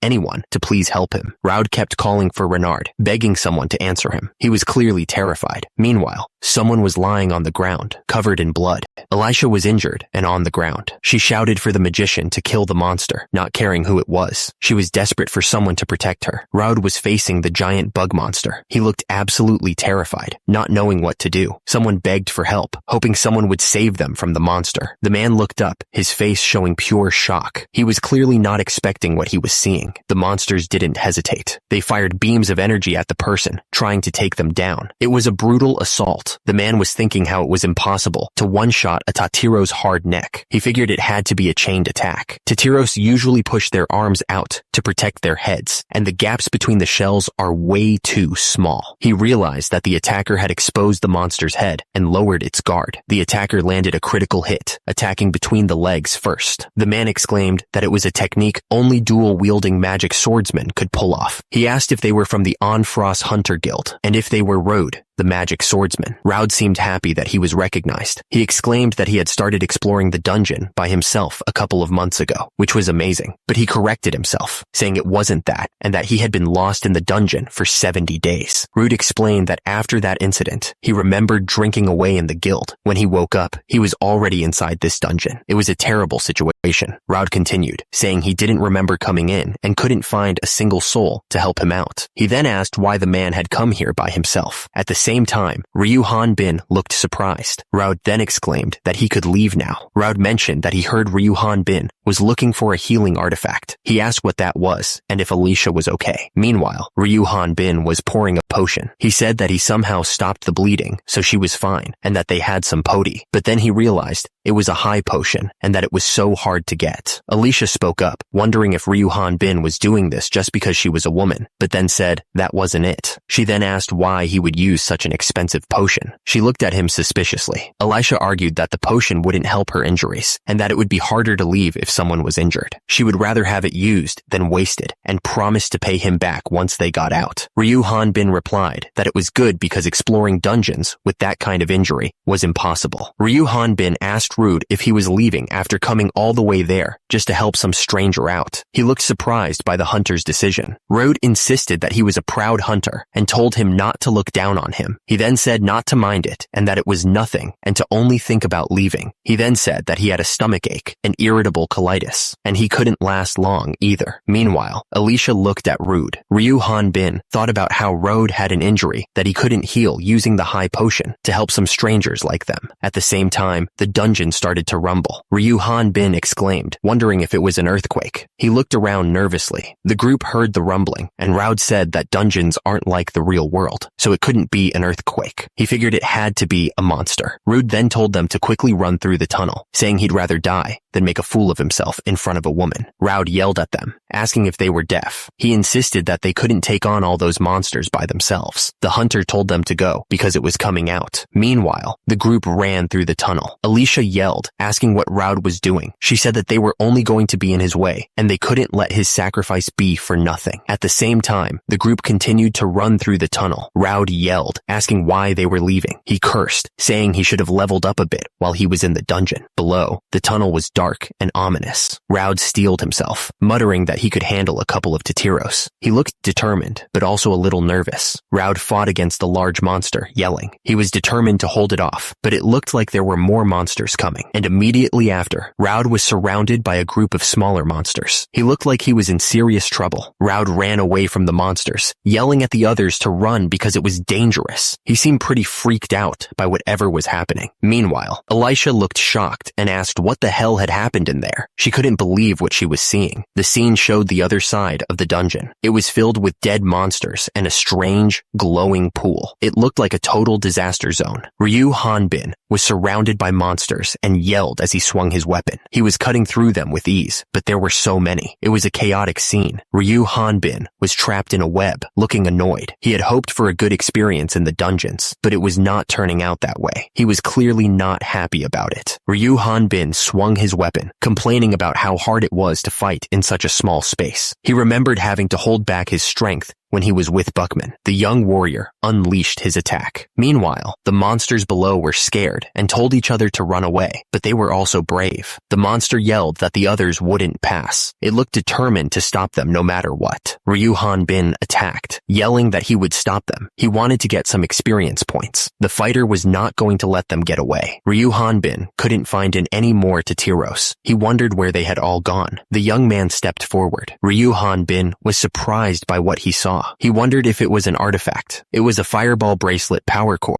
Ryu Hanbin thought, oh hell no, don't these kinds of items usually pop out after defeating a mid-boss? He remembered that the level 40 Tatiro King was dead. The fighter wondered if he took out the power core. Would all the monsters nearby go away? He would not be able to level up if there were no more monsters, but there were only Tatiros around here. He also knew that there was still the final boss and central core artifact left, but something felt missing. The screen said that the wearer was able to shoot a fireball by shouting fireball. It also said that there were 30 uses left. Ryu Hanbin thought that a chunk of fire being fired off his hand was more than enough. It was a man's fantasy. Ryu Hanbin looked around and asked if nobody was around. He was about to try out the skill. The young man prepared himself. He focused all his energy. The warrior was ready to shout the magic word. Ryu Hanbin shouted, "Ball!" He was excited to see what would happen. So, why do monsters spawn endlessly in a dungeon? It's a pretty good question if you think about it. Turns out, the answer was discovered by hunters who explored the dungeons. And surprisingly, the dungeon monsters don't reproduce like normal creatures. Instead, they're being created in a special room. The cause behind the magic that creates countless monsters is the magical core centered in this room. The mystery of the magical core taking the form of an item still can't be explained, but hunters have called these items concentrated with immense magic. Ryu Hanbin shouted, "Ball!" At the same time, they call these items artifacts. Ryu Hanbin looked at the item in confusion, wondering if it was broken. He noticed a level requirement of 31, unlike other normal tools. But the young man figured that anyone who could reach this point should be able to meet that level requirement. Since he was only level 5, he thought it was useless. These artifacts found in dungeons were a symbol of honor for hunters and even traded at high prices. Ryu Hanbin wanted experience instead of trash he couldn't use. He wondered if he should sell it, but thought it would be weird for a level 5 to do so. Whatever he did, his level was always a problem. However, it was rare for hunters to return alive with artifacts in their possession. Suddenly, Ryu Hanbin realized that the room was moving. That was because of their deep regret over their hardships through the years and arrogance developing after discovering an artifact. He looked around, trying to understand what was happening. Ryu Hanbin walked deeper into the dungeon, ready to make them believe the hell they were seeing was another opportunity. He was ready to get out of here. He smirked, thinking that this had to be the boss room. He was finally going to be able to leave this place. Ryu Hanbin announced that he was finally out of there. The young man needed to get back before Mr. Buckman woke up, so he hoped the boss would show up quickly. He wondered if all the monsters left together on a trip. They even left the most important dungeon core there, so Ryu Hanbin yelled at them, saying he was going to take it. The warrior declared that once he took that core, the entire dungeon was going to disappear. He yelled that they were all going to be homeless because there was a burglar there. Ryu Hanbin was suddenly attacked by the dungeon's tentacles. He looked surprised by the sudden attack. Ryu Hanbin was now tied up, but he noticed something finally showing up. He looked up, waiting to see what it was. It was the dungeon boss, the tentacle beholder, at level 45. Ryu Hanbin thought about how much experience he would get from it. Ryu Hanbin realized this wasn't the time to mess around. He noticed that both his arms and legs were restrained. The young man knew that if he made a mistake and got attacked, it was over for him. He was finally. The guy with white hair hair suddenly yelled out. Ryu Hanbin was standing behind him, looking confused by the sudden outburst. The guy with white hair seemed to be looking at Ryu Hanbin's stats. He asked if Ryu Hanbin was really only level 5. Meanwhile, our hero looked shocked by the question. Ryu Hanbin realized he might have been exposed. He thought that he needed to come up with some kind of excuse fast. Ryu Hanbin was trying to think of something to say. Meanwhile, the guy with white hair was just standing there, waiting for an answer. The guy with white hair started laughing like a maniac. He said that Ryu Hanbin was creeping him out, which was pretty funny. The guy with white hair grinned. He said that he knew there was a monster right there, one with low combat strength, but able to shapeshift into the enemy's fear and trauma. Ryu Hanbin looked confused as the guy spoke. He said that it was a despicable form, but it wouldn't work on him, because there was no way a level 5 would be in this dungeon. The white-haired man smiled creepily. He was glad that Ryu Hanbin was able to see through his form, which meant he was safe. But then, a voice shouted that he was going to become manure for the dungeon. The text described that the floating monster with no blind spots could thoroughly attack and defend its territory by combining its extremely fast tentacles and excessive strength. The description continued, saying that it aimed for the hunter's blind spots. Ryu Hanbin was on guard, trying to figure out how to deal with this thing. The swordsman attacked with a grunt. He put all of his strength into the blow. The monster launched an impenetrable blow. The attack was fast and strong. The monster fell to the ground with a loud crash. It was clearly in pain.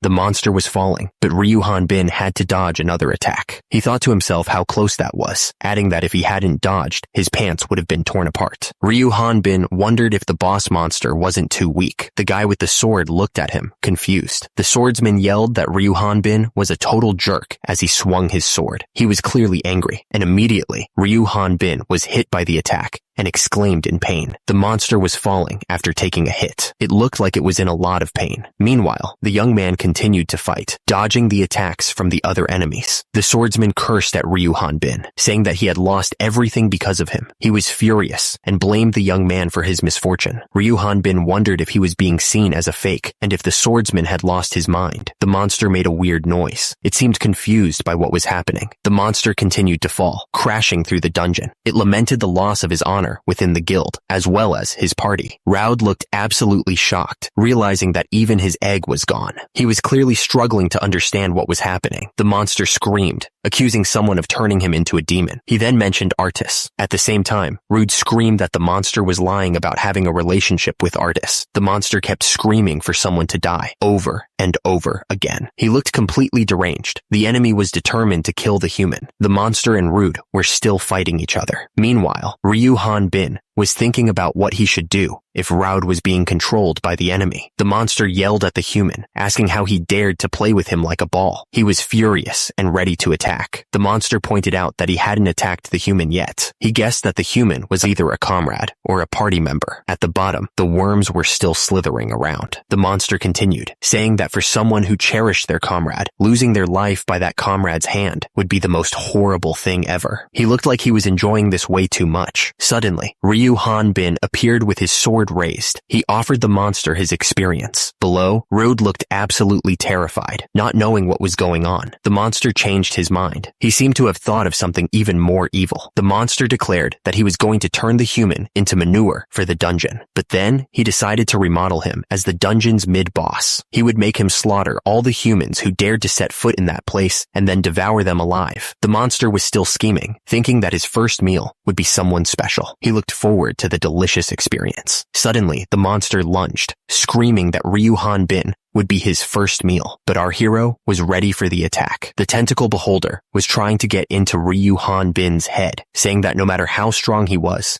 still just a human. He added that there was no way the guy would cut down his own comrade. At the same time, Ryu Hanbin looked unfazed by the monster's words. The monster was shocked, saying he missed the mark. He wondered when Ryu Hanbin had swung his blade. The ground cracked from the force of the swing. As a result of the attack, the monster's vision was splitting. Something bad was definitely happening. Ryu Hanbin looked at the monster and said, "Aw man, seriously?" He seemed a little annoyed. The monster was falling to pieces. He couldn't believe that this was a level 45 monster. He was clearly outmatched. The monster couldn't believe what was happening. He was screaming, asking how it it was possible for him to lose. Ryu Hanbin was standing there, looking unfazed. He was thinking that even the wind pressure from his swing was too powerful, and the guideline didn't even appear. He figured the dungeon boss was too weak, adding that Ryu Hanbin wasn't human. If such a monster existed, there was no point in opening the portal. The creature thought that all that was left was hope for the monsters in the Jot Forest. Before Ryu Hanbin took the core of the dungeon and made it disappear, the monster had to report back to him. As he was thinking this, one of his minions looked up at him. The little monster looked confused. He wondered if Ryu Hanbin was just a bug. The monster said that he was going to head back, but then he stopped, eyes wide. He told the minion to wait. The numbers were flying around, and the monster was losing his mind. He couldn't believe it was 54 billion. That's insane. The next morning had arrived. Buckman was pumping his muscles, feeling great. He was grunting with the effort. Buckman stepped out of his tent, feeling strong and powerful. He asked if his brother had seen Eric around. Gorman replied that he hadn't seen Eric since he woke up. He wondered if he'd gone to the bathroom, but even his weapon was missing. Gorman wondered if Eric went to the forest and got... Suddenly, the woman screamed. The man holding the small monster apologized for startling her. Eric was being scolded for disappearing without telling anyone. The woman looked really worried. He apologized, saying nothing had happened. At the bottom, Eric was smiling like crazy, but he kept saying nothing happened. He looked like he was hiding something big. Minutes earlier, Eric was staring at a huge number. It read 100,000. He was clearly surprised by the massive amount of EXP. The system window popped up, showing that he had exterminated a level 45 tentacle beholder. He obtained a whopping 113,340 EXP. Eric realized that a giant magic hound only gave him 258 XP. He needed 1,100 EXP to level up from 4 to 5. He figured it would only take 2,200 EXP to level up to 6. He was trying to figure out how many levels he jumped with 100,000 EXP, looking excited. The screen showed the EXP required until the next level, 54 billion. Eric's eyes went wide. He was totally shocked by the insane number. Eric realized that if he needed that much EXP, things were way worse than he thought. He looked totally stressed out by the insane math problem. Meanwhile, Eric was eating a meal with a big smile. Eric looked around a cave, still confused about the EXP situation. At the same time,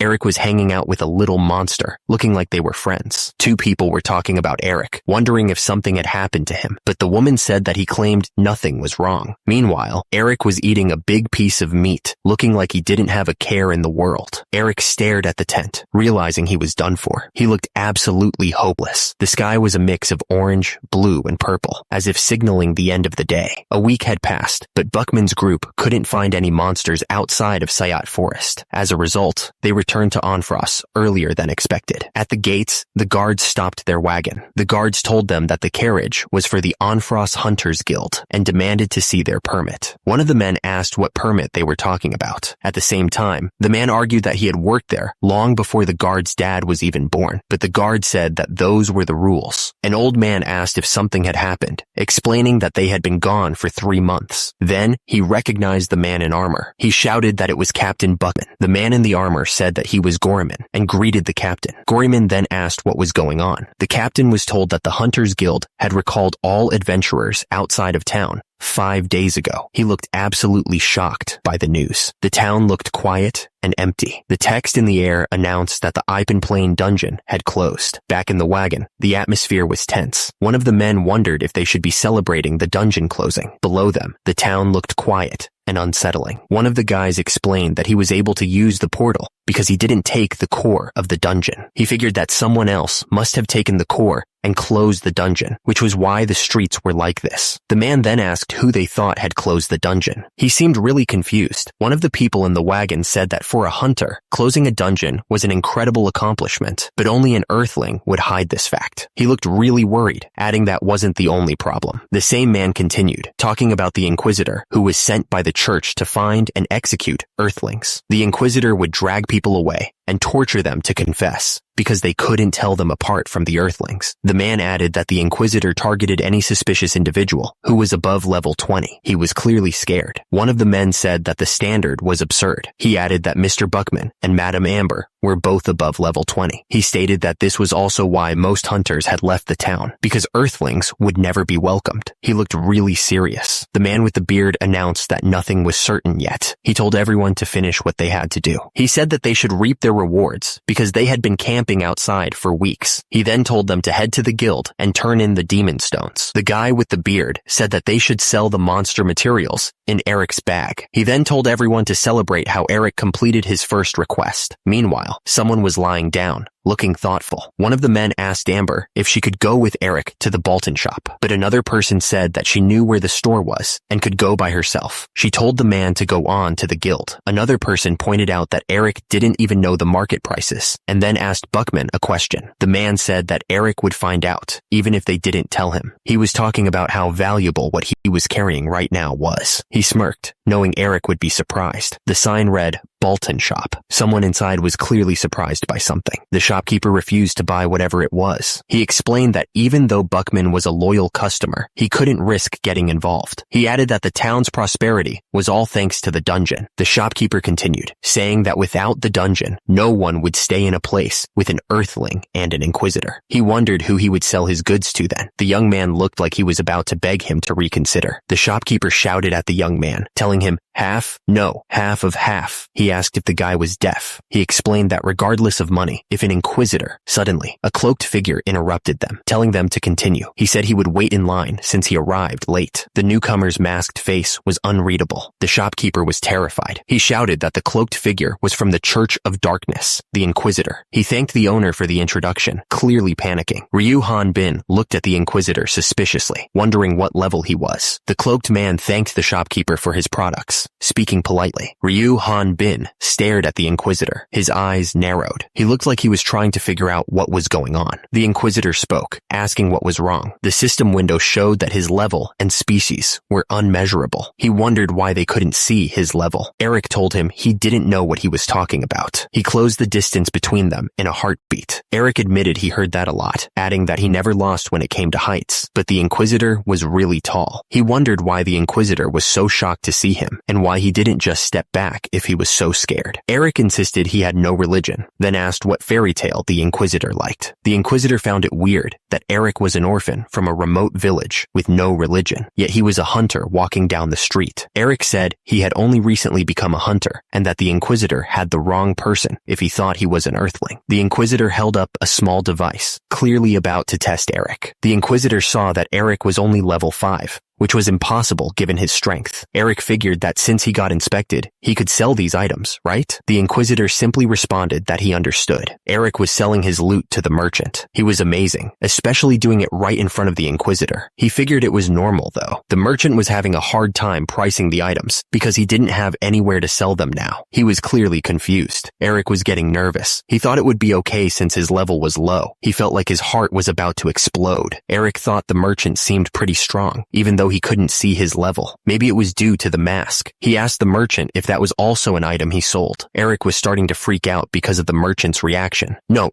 this item, he stammered, and at the same time the merchant was crying as he stared at the item. Suddenly, Eric bolted, trying to get away from the merchant as quickly as possible. He didn't want to deal with whatever was about to happen. But right then, the Inquisitor knelt down, picking up the artifact. The sudden movement made Eric freeze in place. The Inquisitor held the artifact in his hand, examining it closely.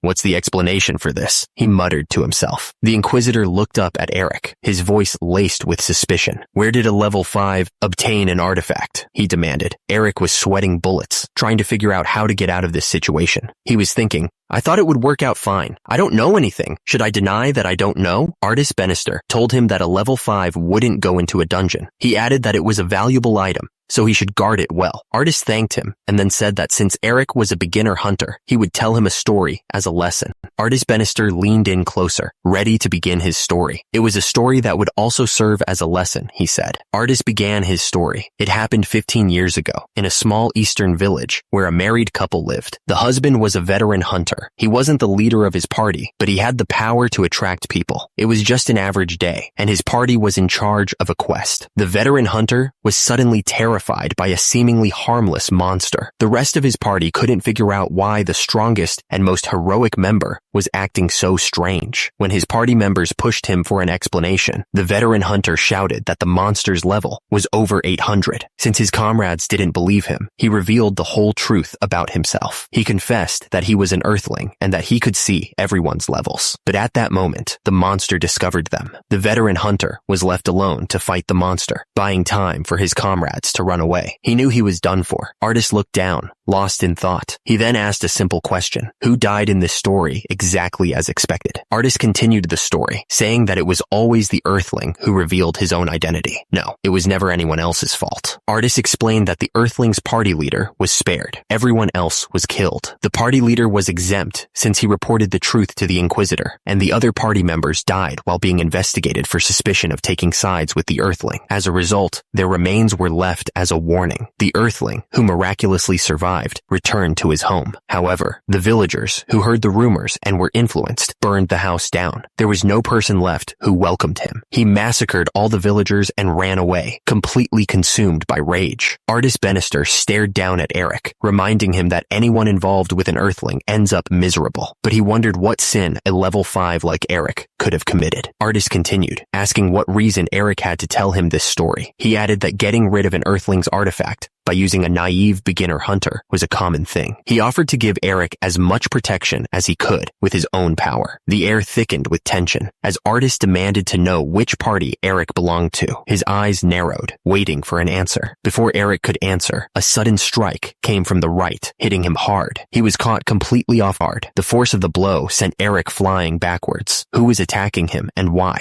Just as Eric was about to speak, a hand slammed down on his head. "Excuse me," the attacker said, his voice dripping with sarcasm. Artist immediately intervened, his expression serious. He told the attacker that the priest seemed to have misunderstood something, adding that what he did was dangerous. Artist turned his fury on the attacker, his face contorted with rage. He screamed that the guy was a worthless, useless buffoon, asking if he couldn't even take care of a simple chore. Artist then blamed himself for leaving the artifact in the attacker's hands. He was starting to think that this was all his fault. Artist snapped, telling the attacker that was enough. He called him a muscle-brained vermin, ordering him to shut his mouth and stay hunched over. But then he paused, asking who he was. Artist Bannister gave a polite smile, trying to ease the tension. He said that he was sorry for the late introduction. Artist explained that he was the 37th head of the Bannister family. He added that they were the dragon hunter Bannister family. He had heard rumors that they had lost their place, but seeing the glowing dragon insignia, he figured it must have been a lie. Artist was still talking to Eric, explaining that he couldn't remove his mask while on unofficial business. Meanwhile, Ryu Han Bin looked confused by the whole situation, wondering if he was helping at all. Artist apologized for the situation,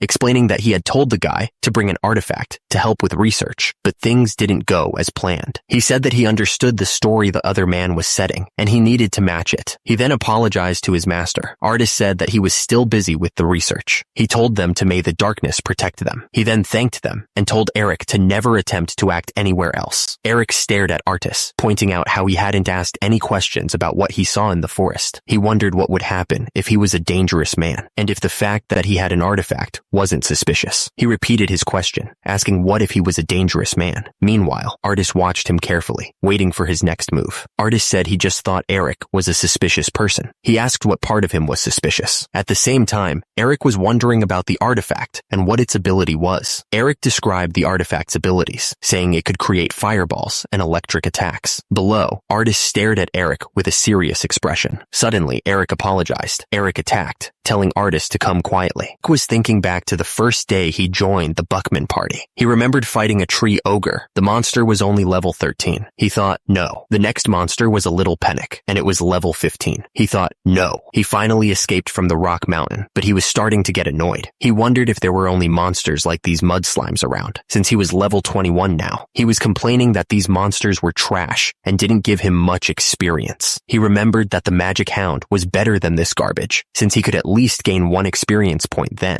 Rick was completely focused on leveling up, swinging his sword and yelling about his need for more power. At the same time, below him, Eric's feet were visible, standing still as he observed Rick's battle. Rick suddenly stopped, remembering his name and Eric's. Eric looked up, surprised to be called out. Buckman told Eric not to be too nervous about joining the party, offering him a special welcome meal for the newbie. But then he got annoyed and told someone to stop talking nonsense to the newbie. Another member of the party chimed in, telling Eric to think of going out to the field field as waging war. She said that Buckman might have accepted him, but she hadn't yet. Eric was told that the party didn't need a kid who was picky about side dishes, and he should know that. Someone wondered how long someone like him would last there. Meanwhile, Rick was eating something and thinking that it couldn't be worse than magic hound meat. Rick stared at the food, his mind racing. He wondered how long it had been since he'd eaten anything that wasn't magic hound. How long had it been since he'd even used a fork? He looked around at the others, a strange feeling washing over him. Rick realized he wasn't alone anymore. The party was grilling meat and laughing, enjoying the moment. At the same time, they were all trying to feed Eric, who looked overwhelmed by the attention. Eric smiled, the first genuine smile they'd seen. He said that it was really hot and asked if he could have another bowl.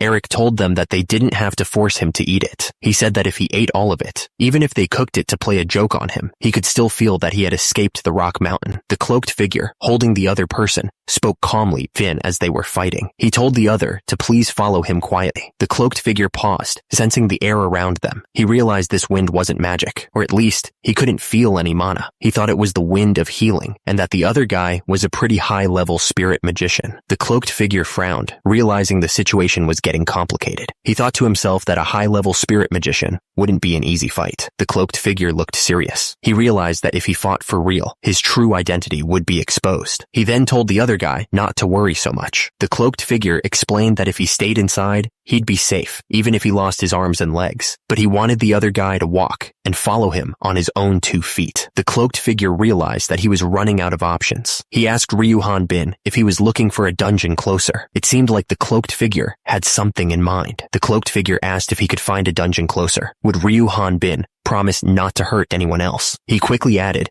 that they didn't have much time to waste. Ryuhan Bin looked the cloaked figure in the eye. He declared that he was the dungeon closer they were looking for. Suddenly, a voice echoed through the dungeon. It announced the return of a hero as light flooded the entrance. A man stepped forward, a mix of surprise and embarrassment on his face. He admitted he hadn't expected to actually return. He was also ashamed, admitting he hadn't realized someone could close the dungeon alone, adding that it was full of hardships. Raud was remembering the dungeon incident. Turns out, he had ended up getting knocked out. He was disgusted. He had defeated the boss without even realizing it. He took out the dungeon nucleus and closed the dungeon, but then it vanished, leaving them to starve in the middle of nowhere. Raud continued, explaining that they had found him as they were leaving Onfros. He was just grateful to be alive. He added that he had found them first, and they had saved his life, so they should at least do this much for him. Raud looked at them with a strange smile. He told them to look carefully, because the legend of Rude was about to begin right now. Raud suddenly yelled that he wasn't the one. He told the others to get inside right away. Rude Estelpia was 21 years old. The guards said they were putting him in a cell for now, adding that they thought the artifact was real. Meanwhile, the 2 people were talking about Rude. One of them admitted that he didn't know Rude was a dungeon closer, and that he thought he had temporarily become a monster back then. He didn't realize it was really Rude. The representative of the Church of Darkness apologized to the others. He insisted that the church hadn't done anything wrong, but he was still worried about what would happen to Rude. The Church of Darkness representative explained that Raud's location was a secret.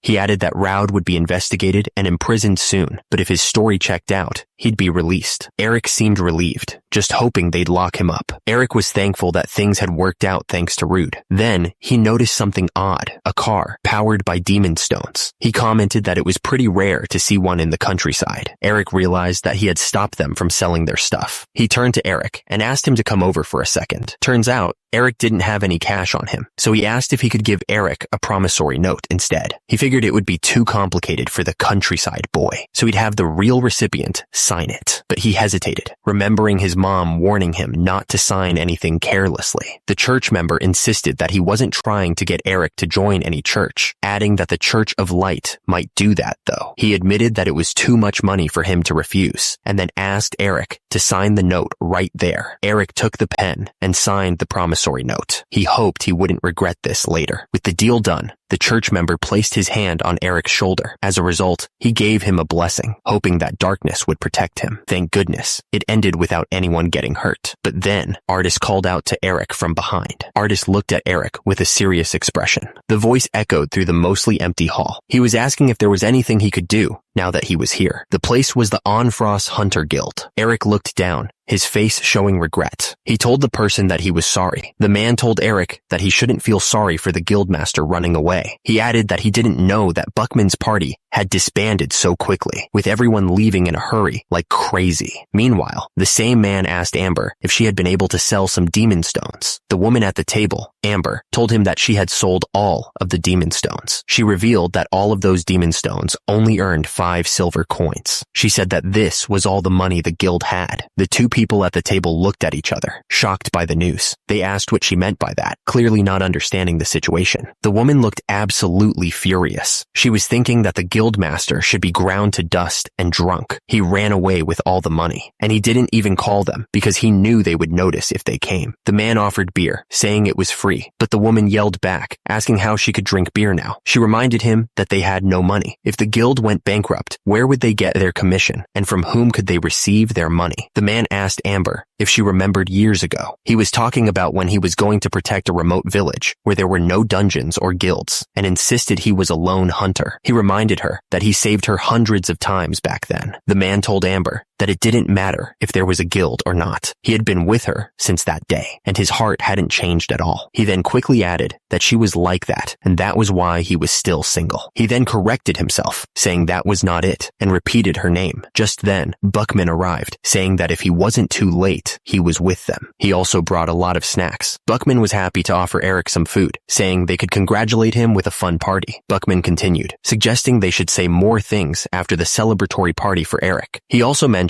getting together alone with the woman once everybody was gathered. The party was in full swing. Everyone was eating and drinking, enjoying the moment. The group seemed relaxed and happy, enjoying the food and each other's company. Suddenly, the man looked utterly shocked. He was thinking, why, you? Everything had been so calm just a moment ago. But suddenly, the door below exploded inward with a loud crash. Buckman looked absolutely furious. He was about to do something about this. The guy who'd burst in was holding Eric's bag tightly. He was panting hard as he demanded to know why the man had it. Eric was in bad shape, looking up with pure terror in his eyes. He begged someone to help him. The guy holding the bag went down hard. Buckman didn't hesitate, running straight at him while Eric was shouting for Artis. The guy who'd burst in was still out cold, but several people were already hauling Eric's bag away. It was a heavy-looking thing, stuffed to the brim. Artis was sitting down, looking pretty relaxed, all things considered. He said that Eric was amazing for carrying all that heavy stuff. Buckman stepped forward, looking concerned. He demanded to know what was going on and why they were carrying Eric's bag. He pointed out that the materials inside were gone, which was not good. Artis looked up, a little worried. He asked if something had happened to Eric, explaining that Eric had asked him to do this. Buckman ignored him and kept digging through the bag. He called out to the others to take a look at what he'd found. The hunter stared into the bag, eyes wide. There was money inside, and a lot more than he expected. Turns out, each of those bags was packed with 1,000 EX, and there were 10 of them. That was a lot of cash. Buckman's jaw dropped. How many monster materials had Eric sold to get this much money? It was way too much. At that moment, Artis spoke up, telling Buckman that Eric had also asked him to give him something. Buckman took the item, his eyes fixed on it. He just nodded, confirming that he recognized it. Buckman looked at Artis, needing to understand. He asked if Eric had mentioned why he was quitting. Artis looked down. He said he didn't hear the reason either. Just that, far from the others, a figure walked through the town at night. He seemed to be leaving, disappearing into the darkness. He looked absolutely terrified, like something was chasing him. The fear was written all over his face. Back at the Hunters Guild, someone held out a piece of paper. He asked if they could recognize what it was. The man stared wide-eyed at the paper in his hands. He looked completely stunned by whatever he was reading. The paper was a strange golden coin. It had a map etched into its surface, and the words Great Earth written around the edge. The words Great Earth seemed to be the most important part. They were engraved deep into the coin. The man's eyes widened as he stared at the coin. He was thinking that Great Earth was destroyed by the 4 heroes 20 years ago and disappeared since then. The man in the cloak said it wasn't something he knew. He seemed to be thinking hard about it, though. The masked man continued, saying that since he was only level 5, it wasn't something he should even know about. He seemed to be looking down on the other guy. The masked man started writing something down. He said that because the other person was only level 5, he couldn't possibly be from another world, clearly doubting him. The masked man's expression turned dark. He muttered, but just in case, as if he was bracing for something bad. The masked man showed a series of disturbing images. He warned him not to forget the ancient story he had told him, as if it was a threat. Suddenly, a fist slammed into the ground with incredible force. The earth cracked and splintered under the blow. Ryu Han Bin stood over the broken cart. His fist clenched so tight, his knuckles were white. He muttered that he wasn't. Ryu Han Bin's eyes narrowed. His face hardened with a resolve that didn't quite reach his soul. He admitted that he wasn't doing this because he wanted to. The group of toughs surrounded Ryu Han Bin, their expressions a mix of anger and confusion. The air crackled with unspoken threats. The men's faces contorted with rage, their eyes burning into him. They looked ready to explode at any second. Meanwhile, back at the guild, Amber and the other women were in a panic. One of them said he couldn't just quit like that, and they should go talk to him, asking what more did he need to hear. The man insisted that he was definitely going to tell Eric to think things over again. But then he told the others to stop, calling Artis brother. Artis's brother looked determined, but he admitted that he couldn't force anyone to risk their lives doing their dangerous work. The group looked at Artis, concerned, but one of them just said his name, not sure what to add. Artis's brother added that if they ever met Eric again, they should tell him that they always welcome bag carriers. He added that he would fix him up and re-educate him completely. Amber looked determined and said that she would do her best to get him to come back. She muttered that if that scumbag came back, she wouldn't be too nice to him. Artis told her not to be too hard on Eric, because he might have been too cold to him. Atis looked down, his red eyes intense. He muttered that he didn't know what was going on, but even just a little. Atis's face was close, his red eye filled with emotion. He confessed that he was jealous. Eric was surrounded by a bright blue light that shook the room. Something was happening to him. Someone offered Eric water, and he took it. The old man shouted that he was awake. The other man told the old man to go away, saying he had done good work. Eric looked around, confused, and wondered where he was. The muscle-bound guy pointed a thick finger, accusing the newcomer. He said he hadn't seen him around before, but since he had a sword, he must be a hunter. The accuser added that he had heard the hunter hurt their kids' arms and legs. More people joined in, their faces twisted with anger. They shouted that the hunter had destroyed their stuff too. They demanded to know how he dared sleep in their territory after doing that, calling him a bastard. The hunter apologized for their stuff, but explained that they had twisted their own arms and legs while attacking him. He added that he had no place to sleep and had just entered an abandoned house. The muscle-bound guy didn't buy it. His eyes narrowed. He questioned how a human body could be as strong as a brick. He accused the hunter of using some kind of magic, calling him a bastard again. The hunter denied using magic at all. He challenged them to try hitting him if they didn't believe him. He taunted them, asking if they were just a coward who couldn't do what the guy behind them said. The muscle-bound guy shouted that it wasn't right and that he hadn't said any of that. Ryu Han Bin looked up at the mob, saying it was a lie. Ryu Han Bin didn't even hesitate. He threw a punch with so much force that the air around his fist seemed to crackle. The muscle-bound guy was clutching his hand, looking completely shocked. Ryu Han Bin saw the system flash a screen in front of him, showing that the guy was only level 11, a total weakling. Ryu Han Bin stared into the distance, his mind racing. He wondered what he should do now. The crowd was whispering, trying to figure out if he was a spirit magician or a magical swordsman. Ryu Han Bin realized it would be easy to destroy the place and run away, but he wasn't sure if he should. Ryu Han Bin realized that drawing more attention to himself wouldn't be good. He tried to explain that he'd only caused a commotion because he thought there was a monster attack. An old man dismissed the threat, saying it was just a runaway dog. The younger man with him still looked worried, saying that this place was dangerous, but the old man brushed it off. Ryu Han Bin glared at the old man, asking why he was calling him a dog. He added that he hated dogs. Ryu Han Bin's eyes narrowed as he said that the dogs probably hated him too. He asked if the old man wanted to know why. The old man smirked, saying that Ryu Han Bin was trying to look fierce. He wondered if he was from Rock Mountain. The old man argued that they couldn't just let Ryu Han Bin go. He demanded to know why they were letting him go when they had no idea what he was capable of. Ryu Han Bin stepped forward and asked what they'd do if they didn't let him go. He added that if he'd wanted to, he could have turned everyone into mincemeat. Ryu Han Bin looked surprised, almost caught off guard. He asked how the old man knew about Rock Mountain. The old man chuckled, a sly grin spreading across his face. He suggested that if Ryu Han Bin was so curious, he should come work with him. After the dungeon was destroyed, the world was still trying to recover. The destruction had changed everything. The story now takes place in Onfrost City, specifically in the suburban area on the East Castle Wall. It was a place trying to rebuild. Many houses were damaged and people were trying to fix them. The whole area looked like a disaster zone. One of the robbers laughed, saying the house was pathetic. He ordered his people to take all the kitchenware and furniture they could find to sell for money. A woman holding her child shouted, asking why they were doing this to her family. She said they must not have heard who the man of the house was. The robber grinned, boasting that they would end him today. He even added a deer to the end of the threat, like he was talking to his wife. Suddenly, the old man burst into the room, looking absolutely furious. He shouted at the robbers, asking what the hell they were doing. The old man warned that they were in his house, messing with his family. He told them not to lay a single finger on his loved ones. The robbers sighed, saying the old man was making him tired. He ordered someone to get the hammer. The old man stared at the weapon in disbelief. He stammered, asking if that thing was really a hammer. The attacker just shrugged, carrying the massive rock hammer over his shoulder.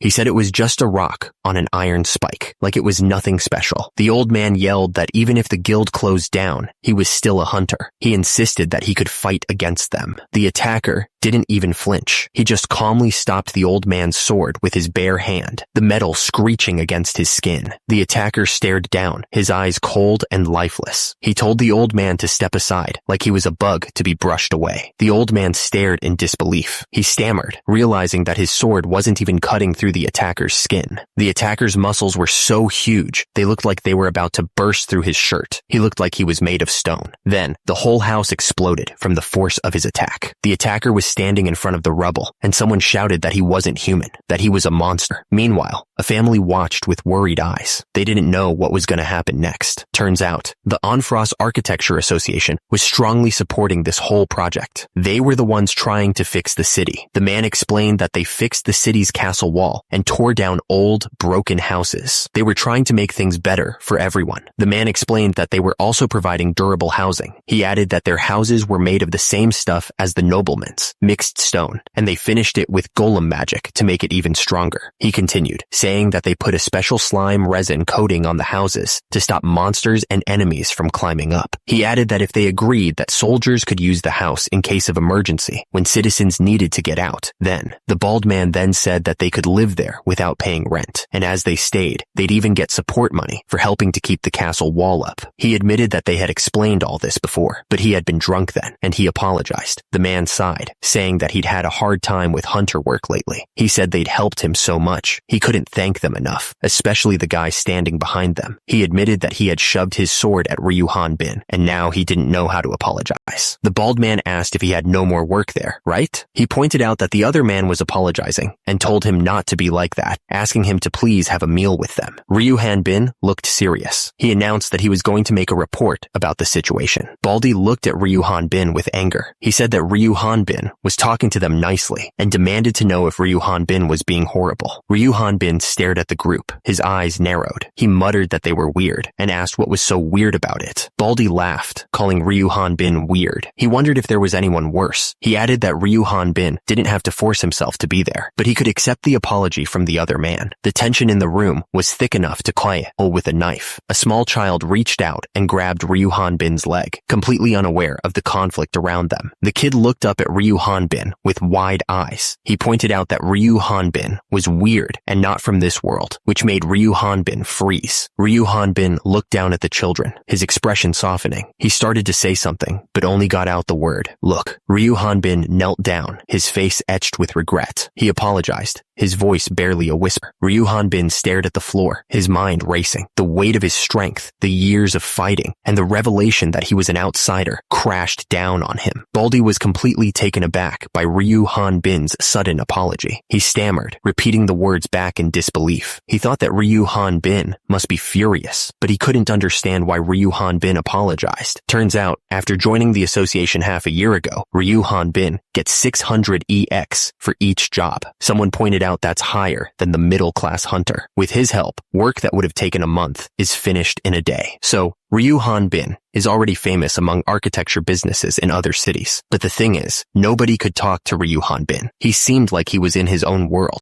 Suddenly, Ryu Hanbin burst into the room. The old man looked up, surprised. He demanded to know where Ryu Hanbin's manners were, and that this wasn't his room. Ryu Hanbin pointed at something, his face angry. The old man said that there was no such building design there. Nobody here must have seen a building like that. Ryu Hanbin looked absolutely furious. He shouted that he'd been sent there after paying a lot of money, but he wasn't doing anything. He complained that he never talked, and everyone thought he was mute. Ryu Hanbin slammed his hand on the table, making the old man jump. He demanded to know if he was kidding him, or if he was playing with him. Ryu Hanbin towered over the old man, his voice rising. He pointed out that he had done what the old man wanted for 5 months after he talked about Rock Mountain. Ryu Hanbin's anger reached a boiling point. He shouted, demanding to know what more the old man wanted from him. Papers flew everywhere as he gestured wildly. Ryu Hanbin collapsed to the floor, his anger suddenly gone, replaced by despair. He asked quietly what he was supposed to do. The old man looked at Ryu Hanbin with a deep frown. He told him that he sucked. The old man continued, saying that years ago, everyone lived like humans, including them. Ryu Hanbin looked at the old man, a strange glint in his eyes. He said that people from another world were involved, and he thought the old man knew about it. Ryu Hanbin pressed on, recalling how the old man couldn't sleep comfortably and ate food while hiding. He asked if the old man knew why he didn't talk. Ryu Hanbin admitted that he was from another world, but that wasn't the whole story. The old man stared at his own reflection, a sad look on his face. He told Ryu Hanbin that it was because he didn't live like other people. The old man continued, explaining that to people from another world, they only saw hunters. He recalled how, years ago, when the first person from the outside came, there were a lot more people in jobs that had nothing to do with hunting. Meanwhile, Ryu Hanbin listened intently, his expression unreadable. The old man said that if he didn't fight and lived quietly, nobody would think he was weird. The old man looked up at Ryu Hanbin, his voice filled with a strange emotion. He pleaded that if he wanted to live like a human. The old man warned Ryu Hanbin not to get associated with hunters after this job. He added that this was a hunter job request. A gloved hand knocked firmly on the wooden door, the sound echoing in the room. The person on the other side declared that they had no reason to accept whatever was being offered. Ryu Hanbin stood tall, holding some papers, while the old man sat behind his desk. The old man stated that such work didn't help him at the moment. The old man leaned forward, his expression intense. He admitted that someone had told him that Ryu Hanbin would take the job no matter what he said. Ryu Hanbin turned his head slightly, looking into the room. He told the person on the other side to come in. Ryu Hanbin's face was set with a serious expression. His eyes narrowed slightly. He waited, his expression unreadable. Ryu Hanbin watched as the person walked into the room, his expression still unreadable. He waited, trying to figure out who it was. Ryu Hanbin stared, surprised. Then Eric entered, looking relieved. Eric exclaimed, "Thank God you look healthy, Artis." Ryu Hanbin started to panic, pointing at the old man. He asked how Artis knew he was here and came looking for him. He added that he had to hide his face and wondered how the old man was going to hide his huge body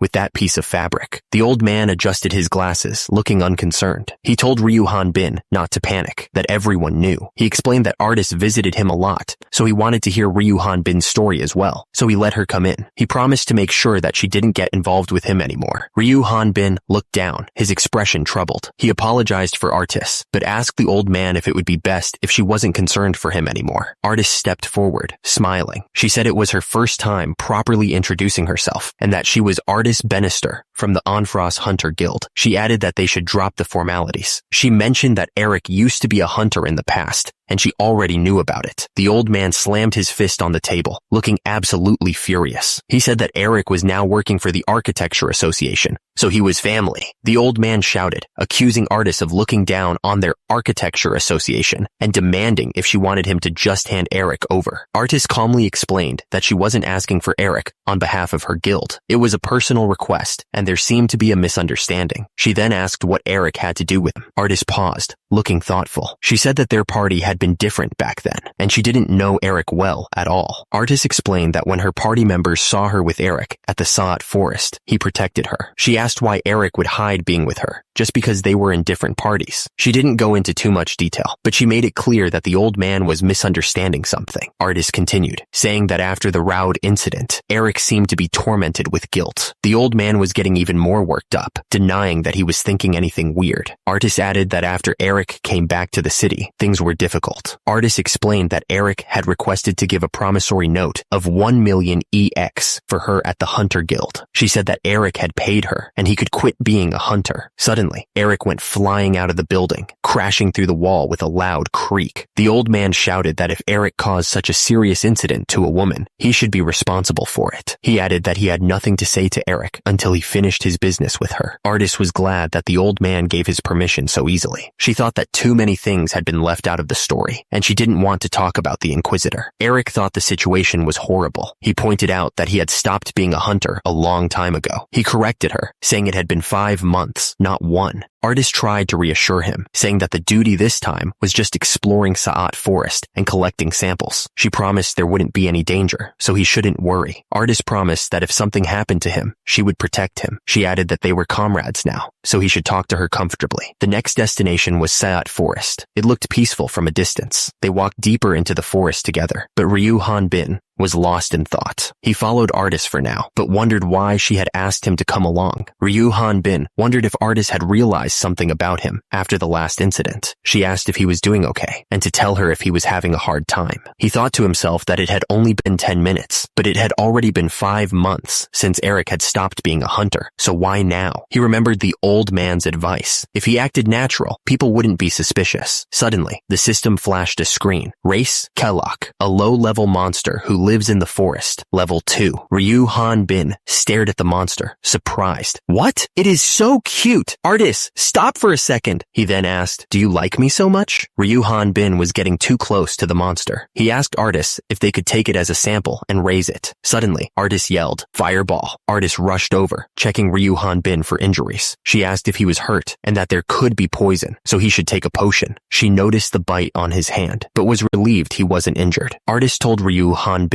to call her straight away if he found a sample next time. She then asked if his blood was blue and was relieved to see it was red. After that, their exploration continued. Ryu Hanbin looked down. A baby Kalak perched on his shoulder, but then Artis just torched everything. The trees went up in flames. She torched everything in sight. Ryu Hanbin just stood there, watching the forest burn. And then Artis torched the forest again. She said that this forest has a lot of dangerous monsters. Artis looked at Eric, her eyes full of worry. She asked if he was hurt. Ryu Hanbin said that he was okay, but he forbid Artis from using fire magic for now. He told her not to worry about the forest, because if he stopped the magic power, the fire would be extinguished. Artis looked up at the sky and said that she would try as much as she could. Wow. Then, the sound of wood splitting echoed through the forest. It was a strange sound to hear after all that fire. Ryu Hanbin asked if Raud's group was the first one Atis had ever joined. Atis confirmed that it was. Ryu Hanbin looked concerned and said that wasn't good at all. Atis explained that he felt awkward around Rude, and he actually didn't have any experience with parties. He added that it was his first time even sleeping outside. Ryu Hanbin asked why he joined the Hunter Guild then. Atis said he thought it would be fun to collect research materials on his own.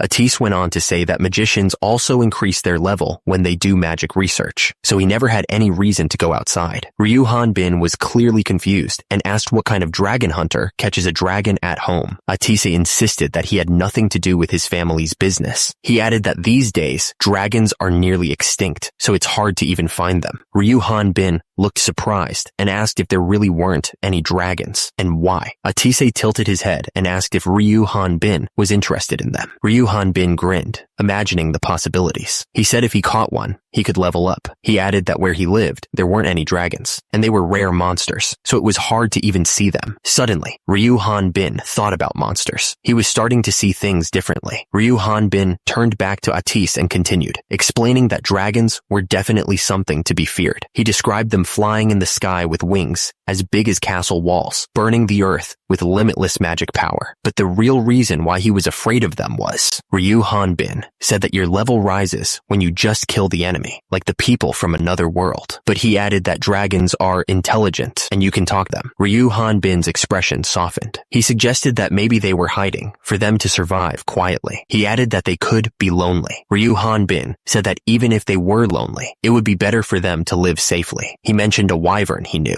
Atise laughed, saying a wyvern who could talk was the best joke he'd heard recently. He added that it was true.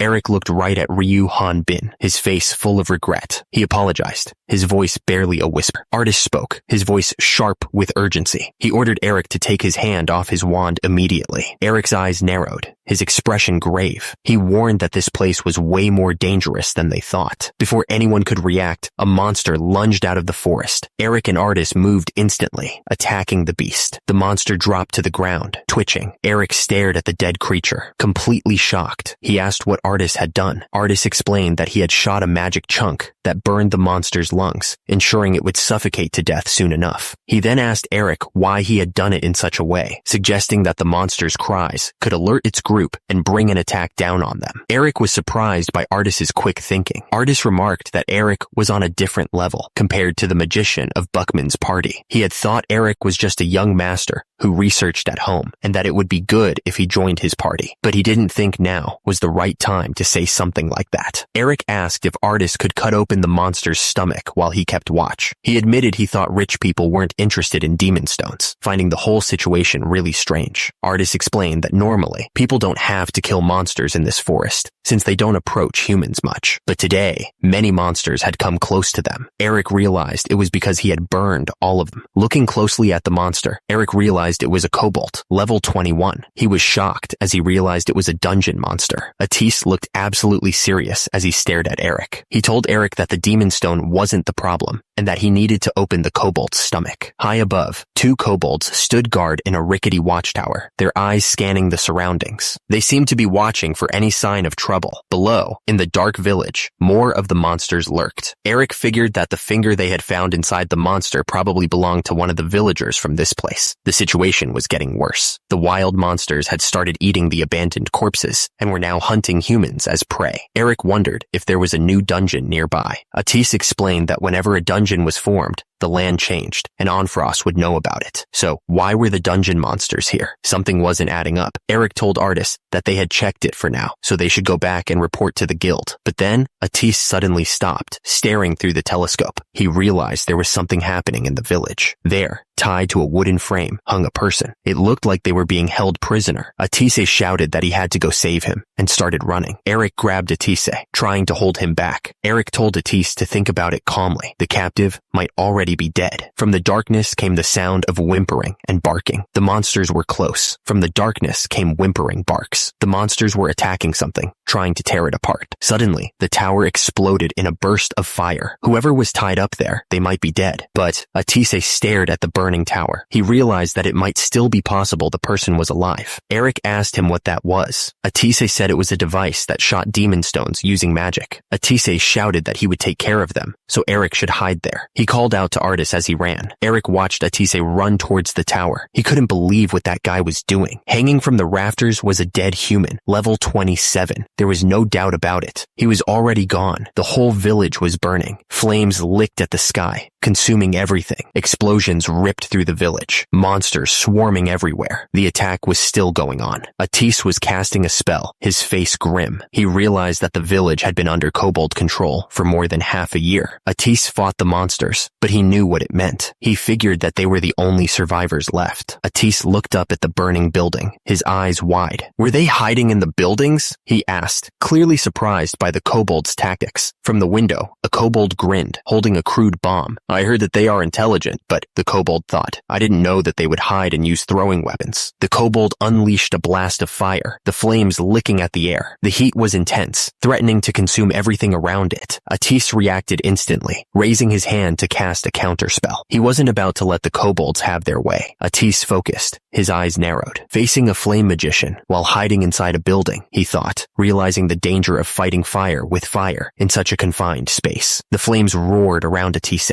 threatening to engulf him completely. He had been too reckless, and now he was paying the price. Atise glanced down at his hand, realizing he'd overdone it. The monster behind him was ready to strike. The monster roared, its breath hot and foul. It charged forward, ready to tear Atise apart. The monster lunged, its fangs bared and eyes filled with rage. It was moving faster than Atise could react. Atise's face was pale with fear. He knew he was in serious trouble. The explosion ripped through the air, shaking the ground. The monster's face contorted in pain and shock as the flames engulfed it. From above, the village looked like a graveyard. with burnt houses and scattered debris. Atise and Ryu Hanbin stood near a covered body, the only signs of life in the desolate landscape. Ryu Hanbin stared at the body, his expression grim. Burning the mountain with fire was nothing. At the end, you were right, he said, his voice low. This person is dead, and quite a long time ago. Those bastard monsters, they hanged up a man to kill him. It wasn't done by the monsters. He died due to the cold. Atise looked up, confused. Froze to death? I lived here for 1 year and never felt cold. That's not it. Ryu Hanbin nodded grimly. This person, he pointed to the golden card in Atise's hand. He was a level 27 hunter at Onfrost Hunter Guild. Atise's eyes widened. Him too? What do you mean him too? Ryu Hanbin sighed. There was a lot of hunter markings on the trash outside the village. Ryu Hanbin was thinking out loud. Not all the villagers could have been hunters, but the Sot Forest didn't provide much work. If a number of people disappeared like this, the guild would know about it. The hunters must have disappeared slowly to a place where people wouldn't know. Suddenly, Ryu Hanbin's eyes widened. Dungeon! He shouted, the realization hitting him hard. Ryu Hanbin continued. The dungeon at Ipen Plain. Rude closed it half a year ago, so the timing is right. But how do you transport people from Ipen Plain to here? Ryu Hanbin frowned. That dungeon was centered on Onfrost, and on the opposite side, it is too far away. Atise, he said, turning to her. Atise looked up at Ryu Hanbin, pointing towards the glowing portal. Wouldn't it be possible with this? She asked, a glimmer of hope in her eyes. Atise stared at the sight before her, completely shocked. This is, she began, unable to finish the sentence. It was a portal, shimmering with magical energy. A portal! Atise exclaimed. She pointed out the objects floating above it. It's closed right now. Ryu Hanbin turned to Atise, a skeptical look on his face. Could the kobolds make something like this? He asked. He snorted. Kobolds? The only thing they can make are corpses and trash. Ryu Hanbin's eyes narrowed as a troubling thought crossed his mind. Then, what about Totiro? He wondered aloud, his voice laced with concern. Atise shook her head, dismissing the idea. Let's stop joking around, she said. A short-distance portal can only be made by a level 40 magician who is experienced with spatial transition magic. Atise stared at the portal, her expression filled with concern. From here to Ipen Plain, she said, her voice trailing off. She looked worried. At least level 60. No, maybe higher. Ryu Hanbin glanced at the portal, a shiver running down his spine. That makes me shiver, he muttered, steeling his resolve. Atise turned her gaze back to the swirling portal, a new worry etched on her face. The magician who made that portal, what if you meet him as your enemy? She asked, her voice laced with concern. Ryu Hanbin stared at the portal, his expression hardening with resolve. Of course then, he said, his voice grim. His eyes widened in disbelief, her face paling. This can't be. Lich, she exclaimed, fear creeping into her voice. Ryu Hanbin's expression turned grim as he assessed the situation. It seems so, he muttered, his eyes narrowing. Also, it seems that its level is high. Suddenly, the system identified the figure as a lich, a level 72 magician who had slowly transformed into an undead monster, resurrected with a destroyed body. The lich cackled, its voice echoing through the ruins. This one didn't expect that a guest would come and left a seat empty. The lich scanned the devastated village, its skeletal fingers twitching. Well, I still see no trace of him. It looks like my kids played well with you, the lich said, its voice dripping with amusement. Let's see. A trace of burned mana. The firepower is good too. The lich's gaze snapped towards Ryu Hanbin and Atise, its eyes burning with an eerie light. You there! The lich boomed, its voice echoing. Are you a magician? And is there another person? Atise quickly silenced Ryu Hanbin, putting a finger to her lips. What's wrong with him? Shh, she whispered. She explained that the lich had probably lost his 5 senses when he became an undead. Instead, the lich was sensing the mana around him. Atise explained. Even if the lich sensed her as a magician, he couldn't sense Ryu Hanbin because he has no magic. Atise looked at Ryu Hanbin with worry. Eric, if it's you, then you might be able to escape, she said, her voice laced with concern. Suddenly, the lich's voice echoed, demanding an answer to his question. If a question is asked, you have to answer it, he boomed. A green light flashed in his empty eye socket. Ah, now I can see a bit. The lich's voice thundered through the air, singling out his target. Eric, he shouted, his skeletal hand outstretched. Eric tried to reassure Atise. It's all right. He missed, he said, trying to sound calm. He told her not to worry about him and to keep her eyes on the lich. Eric knew the lich wasn't going to let them go. He was sure of it after getting hit. Eric and Atise stared at the lich, Lich, a chilling realization washing over them. Eric admitted that they were no match for the Lich if Atis fought alone. Eric paused, his mind drifting to a distant memory. He remembered once asking his married colleagues, "What is a married couple?" He recalled the answer, the words still echoing in his mind. It was about sharing a vision, looking at the same place together, as a couple. Eric's thoughts turned to James and Katerina. He'd been so impressed by the idea of shared vision that he'd brought them into existence. The Lich's face contorted in rage. Husband and wife. Of course, Katerina refused my confession and dated James, but who cares? He shouted. Suddenly, a blast of magic erupted from below, interrupting his rant. The Lich's eye sockets narrowed, his gaze intense. "By the way, are you even listening to me?" he demanded, his voice echoing through the battlefield. The Lich gestured dramatically, his voice booming across the battlefield. "Now give up," he yelled, his words hanging in the air like a challenge. Eric frowned, watching Artis's movements. "What is it, Artis? Your aiming is weird." "That's not it," he said, concern etched on his face. Artis gritted her teeth, struggling to maintain her focus. "This guy's magic is guiding my mana and curving it. It's a waste of time," she explained, frustration evident in her voice. The Lich's face contorted into a sinister grin. "You can't add an ember to your mana output," he said. "But since it's fun to use your magic as a shadowless spear, let me tear you a bit apart, okay?" Even as the Lich prepared his attack, Artis looked at Eric with pleading eyes. "Even if my level was high, Eric, run," he urged, his voice strained with desperation. The Lich raised a bony finger, his voice dripping with sarcasm. "I already said its use." The Lich's face twisted, and he finished his sentence. "Less." A massive explosion erupted behind them, sending shockwaves through the air. Eric grabbed Artis's hand, and they both sprinted away from the blast, hoping to outrun the Lich's devastating magic. Ryu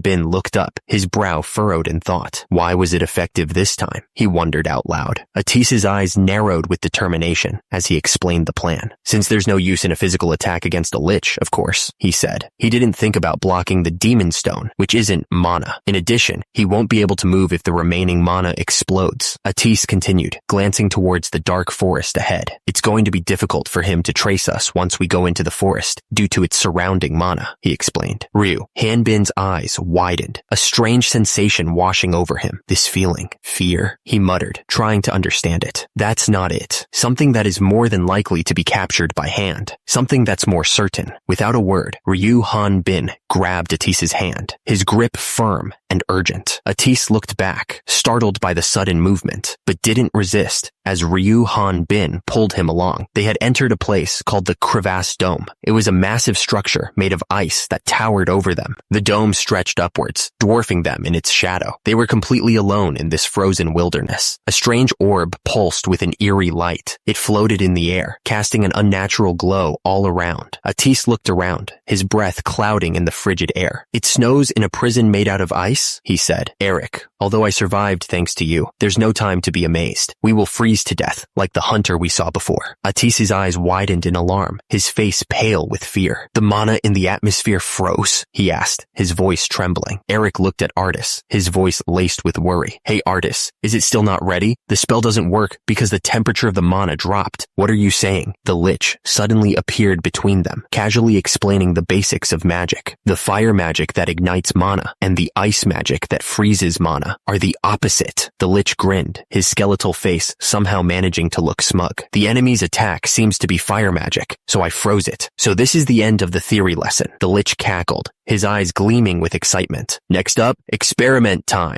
The Lich unleashed a wave of freezing energy, creating a massive storm of ice that engulfed everything around them. The air crackled with cold as he summoned the freezing storm. The air was bitingly cold, sending shivers down his spine. Ryu Bin thought to himself that it wasn't so bad that he couldn't handle it. He figured his high stats were probably helping him out a lot. On the other hand, Artis was struggling to endure the cold. The Lich asked how it felt to have his lungs freezing. He added that he wouldn't know since he didn't have lungs. The Lich said, "They say it's painful when the mana inside the body freezes." The Lich leaned in close, promising that if Artis just fainted quietly, he wouldn't do a painful experiment. He swore he wouldn't. Ryu Bin thought to himself that the skeleton wasn't planning on killing Artis right away. He could fight once Artis lost consciousness, so he could live like a human. He was doing this for Artis. Artis fell to his knees in the snow, his breath clouding the air. "I'm sorry, Eric." He looked down, admitting, "I was selfish." Artis was clearly desperate. He began using magic on himself, the energy crackling around him. Ryu Hanbin's eyes widened as he saw what Atis was doing. "What are you doing? Using magic on yourself?" The lich cackled,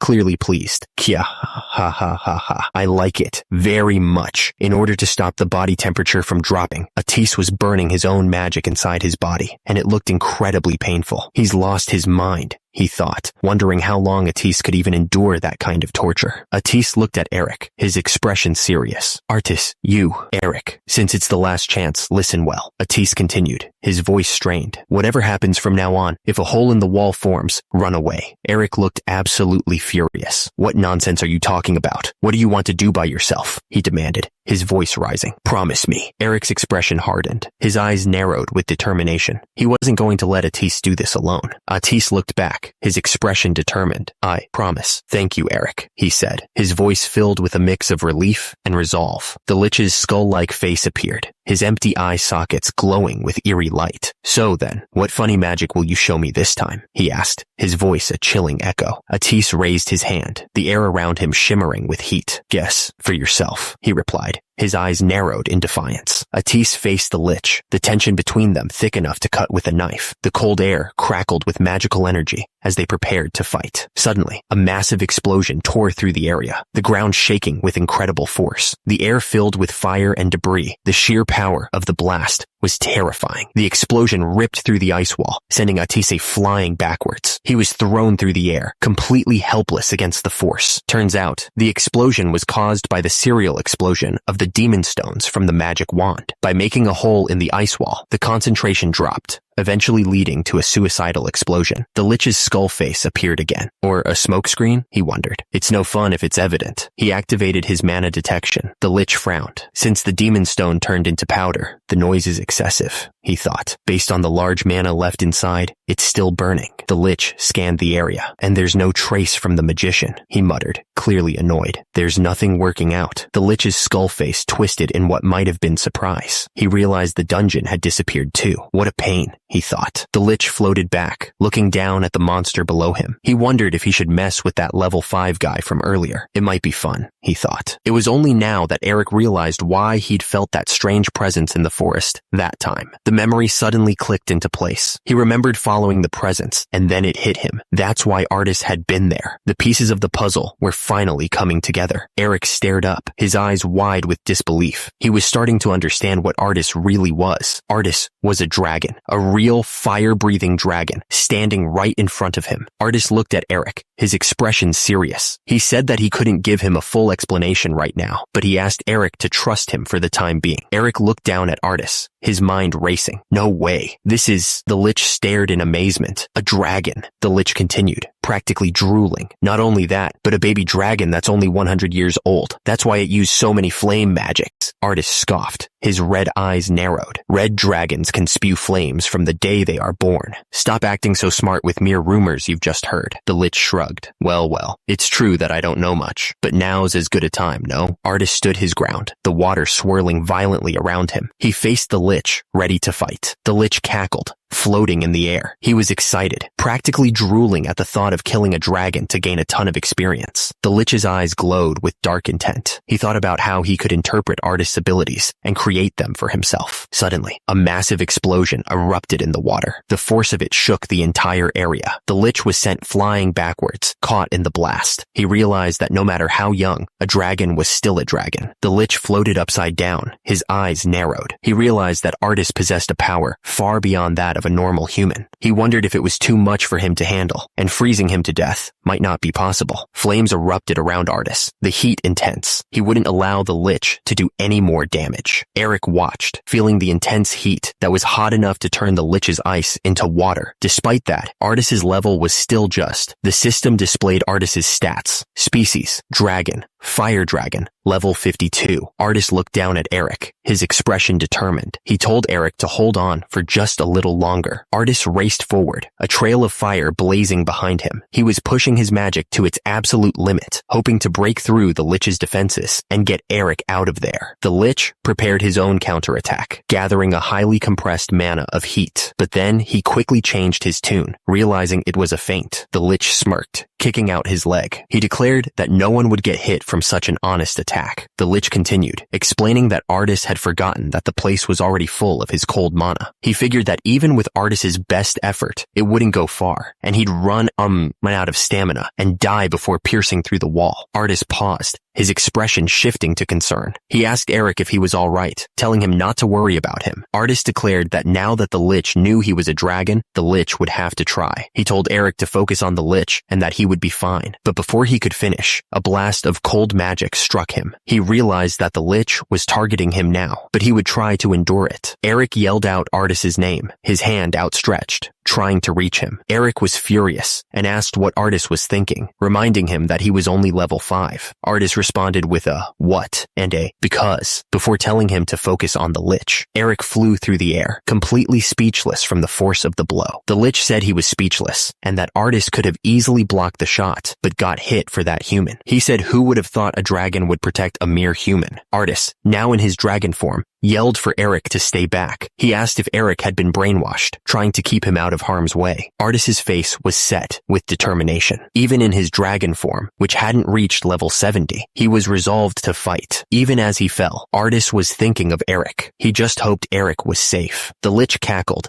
saying he figured out what the human was, a snack. He taunted Artis, saying that Artis must be angry, that he was going to take it away. The Lich then told him to shut up. Artis shot back up into the air, his rage boiling over. He called the Lich a disgusting monster. As Atis was thrown backwards, he heard the Lich's words. He yelled back that the Lich was suddenly saying something very human-like. The Lich's face twisted with anger. He began to rant about why superior beings like them had to live hiding in the gaps of humanity. He continued, his voice dripping with contempt, calling humans weak and inferior. The Lich's skull-like face seemed to leer as he declared that humans should be afraid of them, that they should be worshipping them. The Lich finished his rant, his voice echoing with hatred. Below, Artis watched him, his red dragon eyes narrowed. The dragon, Artis, stared down, his fiery breath flickering below. Eric was sent flying backwards from the force of Artis's punch. He managed to think to himself that it was a dragon's punch. Artis watched Eric struggle on the ground. He commented that Eric's punch wasn't too shabby, but only if his level was a little higher. Eric, his face etched with worry, told Artis that was enough and that he should just faint already. Artis asked if Eric was afraid of him because he was a dragon. Eric glared back, replying that he had seen monsters much bigger than Artis. Artis's voice echoed, taunting Eric. He said that Eric's size was cute at best and asked if it was true that there were no dragons in his hometown. Artis continued, saying he was curious about Eric's hometown, but it looked like his time was up, and he asked Eric to fulfill their promise. Eric's face was filled with disbelief. He asked Artis why he was doing this. The ice wall shattered in a burst of light and force. Chunks of ice went flying everywhere. The Lich's skeletal face twisted in surprise. He wondered aloud if Artis had blown up the ice wall from the inside. Artis roared at Eric to run before the ice rebuilt itself. Eric looked back, shocked, and asked what about Artis himself. Artis insisted that he still needed to stop the Lich. He reminded Eric that they had made a promise. Eric finally understood. Artis planned to fight to the death so that Eric could escape. Eric steeled himself, deciding that he would watch the situation from outside for now. The Lich was stunned. He couldn't believe that Artis would go to such lengths to let a human escape. This was a bit too unexpected. Artis stood at the mouth of the ice cave, watching Eric run. He cursed, realizing all the magic he'd prepared was about to be wasted. The sky above darkened as the Lich unleashed a large-scale freezing magic. A wave of frost and ice spread across the landscape. The Lich raised his skeletal hand, casting Blade Squall. Razor-sharp winds swirled around him, ready to tear through anything in their path. Eric was surrounded by a forest of ice, feeling the cold close in. He wondered where it all went wrong, knowing they were in a desperate situation. Eric thought to himself, was it because he thought he could block the attack, or because he didn't tell Artis that the man hanging was already dead?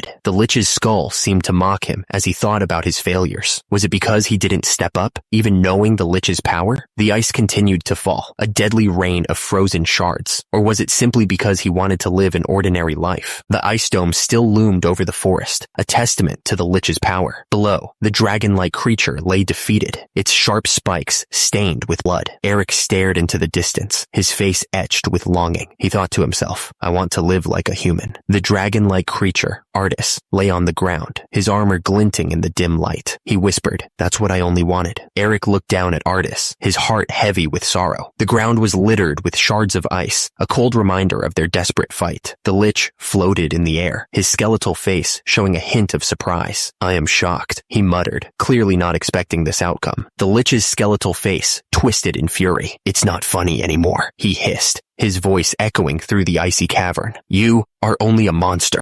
Eric's heart pounded as he looked at the dragon, his body covered in blood. "Artis! Artis!" he yelled, his voice cracking with fear. "Are you okay?" Artis looked at Eric with a tired smile. "I guess you're safe, Eric," he said softly. "I should be the one saying that to you. Don't worry. Dragons are strong." Eric's brow furrowed with worry. "You're not strong," he exclaimed, his voice filled with desperation. How long could Artis last? Eric stared down at the blood pooling around Artis's legs. "The ice from him pierced Artis's wound is melting," he said, his voice trembling. "And the bleeding won't stop." Eric stared at the dragon's massive form, lying still on the ice. "Even after Artis becomes unconscious and I defeat the Lich, can Artis stay alive?" he wondered, his heart heavy with doubt. He glanced at the emergency potion in his hand, his brow furrowed. "Even if he stays alive, I can't just heal his huge body with just an emergency potion," Eric thought. "If Artis sees me fighting..." Eric looked at the dragon, his expression filled with regret. "Don't make such an expression, Eric," he thought to himself. "I'm the one who should be apologizing. It would have been nice if I was stronger." Eric's face twisted in pain. "I promised that I would protect you," he thought, his voice filled with sorrow. "I am sorry, Artis." Eric's eye narrowed, his expression hardening with resolve. "Promise? Just because of that promise?" Eric stood over the fallen dragon, his expression hardening. He knew what he had to do, even if it meant risking everything. The Lich floated in the air, surrounded by shards of ice. "A young dragon raised by humans and became like a human," the Lich said with disgust. The Lich's skeletal face filled Eric's vision, its eyes burning with cold fury. "Do you think it's just for the strong to protect the weak? Do you think it's cool?" the Lich asked. The Lich continued, his voice dripping with scorn. "That's just fantasy made by weaklings. They're just making excuses, trying to make a bunch of powerful people protect them." The Lich raised its hand, and a massive sword of ice materialized above him. "Ice Giant's Judgment Sword!" the Lich shouted, preparing to strike Eric and Artis down. The Lich's words echoed in the air, a chilling ultimatum. As long as Eric lived, there was no guarantee that Artis wouldn't reveal his true identity. Eric glared, knowing what was coming. The Lich's skeletal face twisted into a cruel grin. He demanded that Artis kill the human. Only then would he accept the dragon as a comrade. Artis looked down at Eric, his red eyes filled with a strange sadness. He admitted that, from a human perspective, they were both just monsters. Eric spat back at the Lich, his voice filled with determination. He said that giving up on trying to live like a human would only lead to becoming as ugly as the Lich. Eric's eyes blazed with resolve. He declared that even if he were to die in that moment, he would still choose to live like a human. He wouldn't give up on his values. The Lich's skull-like face remained impassive, his empty eye sockets staring down. He waited for Artis to make his choice, his voice echoing in the frozen cavern. "Yes?" Suddenly, Artis unleashed a blast of ice magic. He shouted that it was goodbye. Eric started laughing, even as the ice magic hurtled toward him. He thought that Artis was pushing himself too hard, and that the promise meant nothing.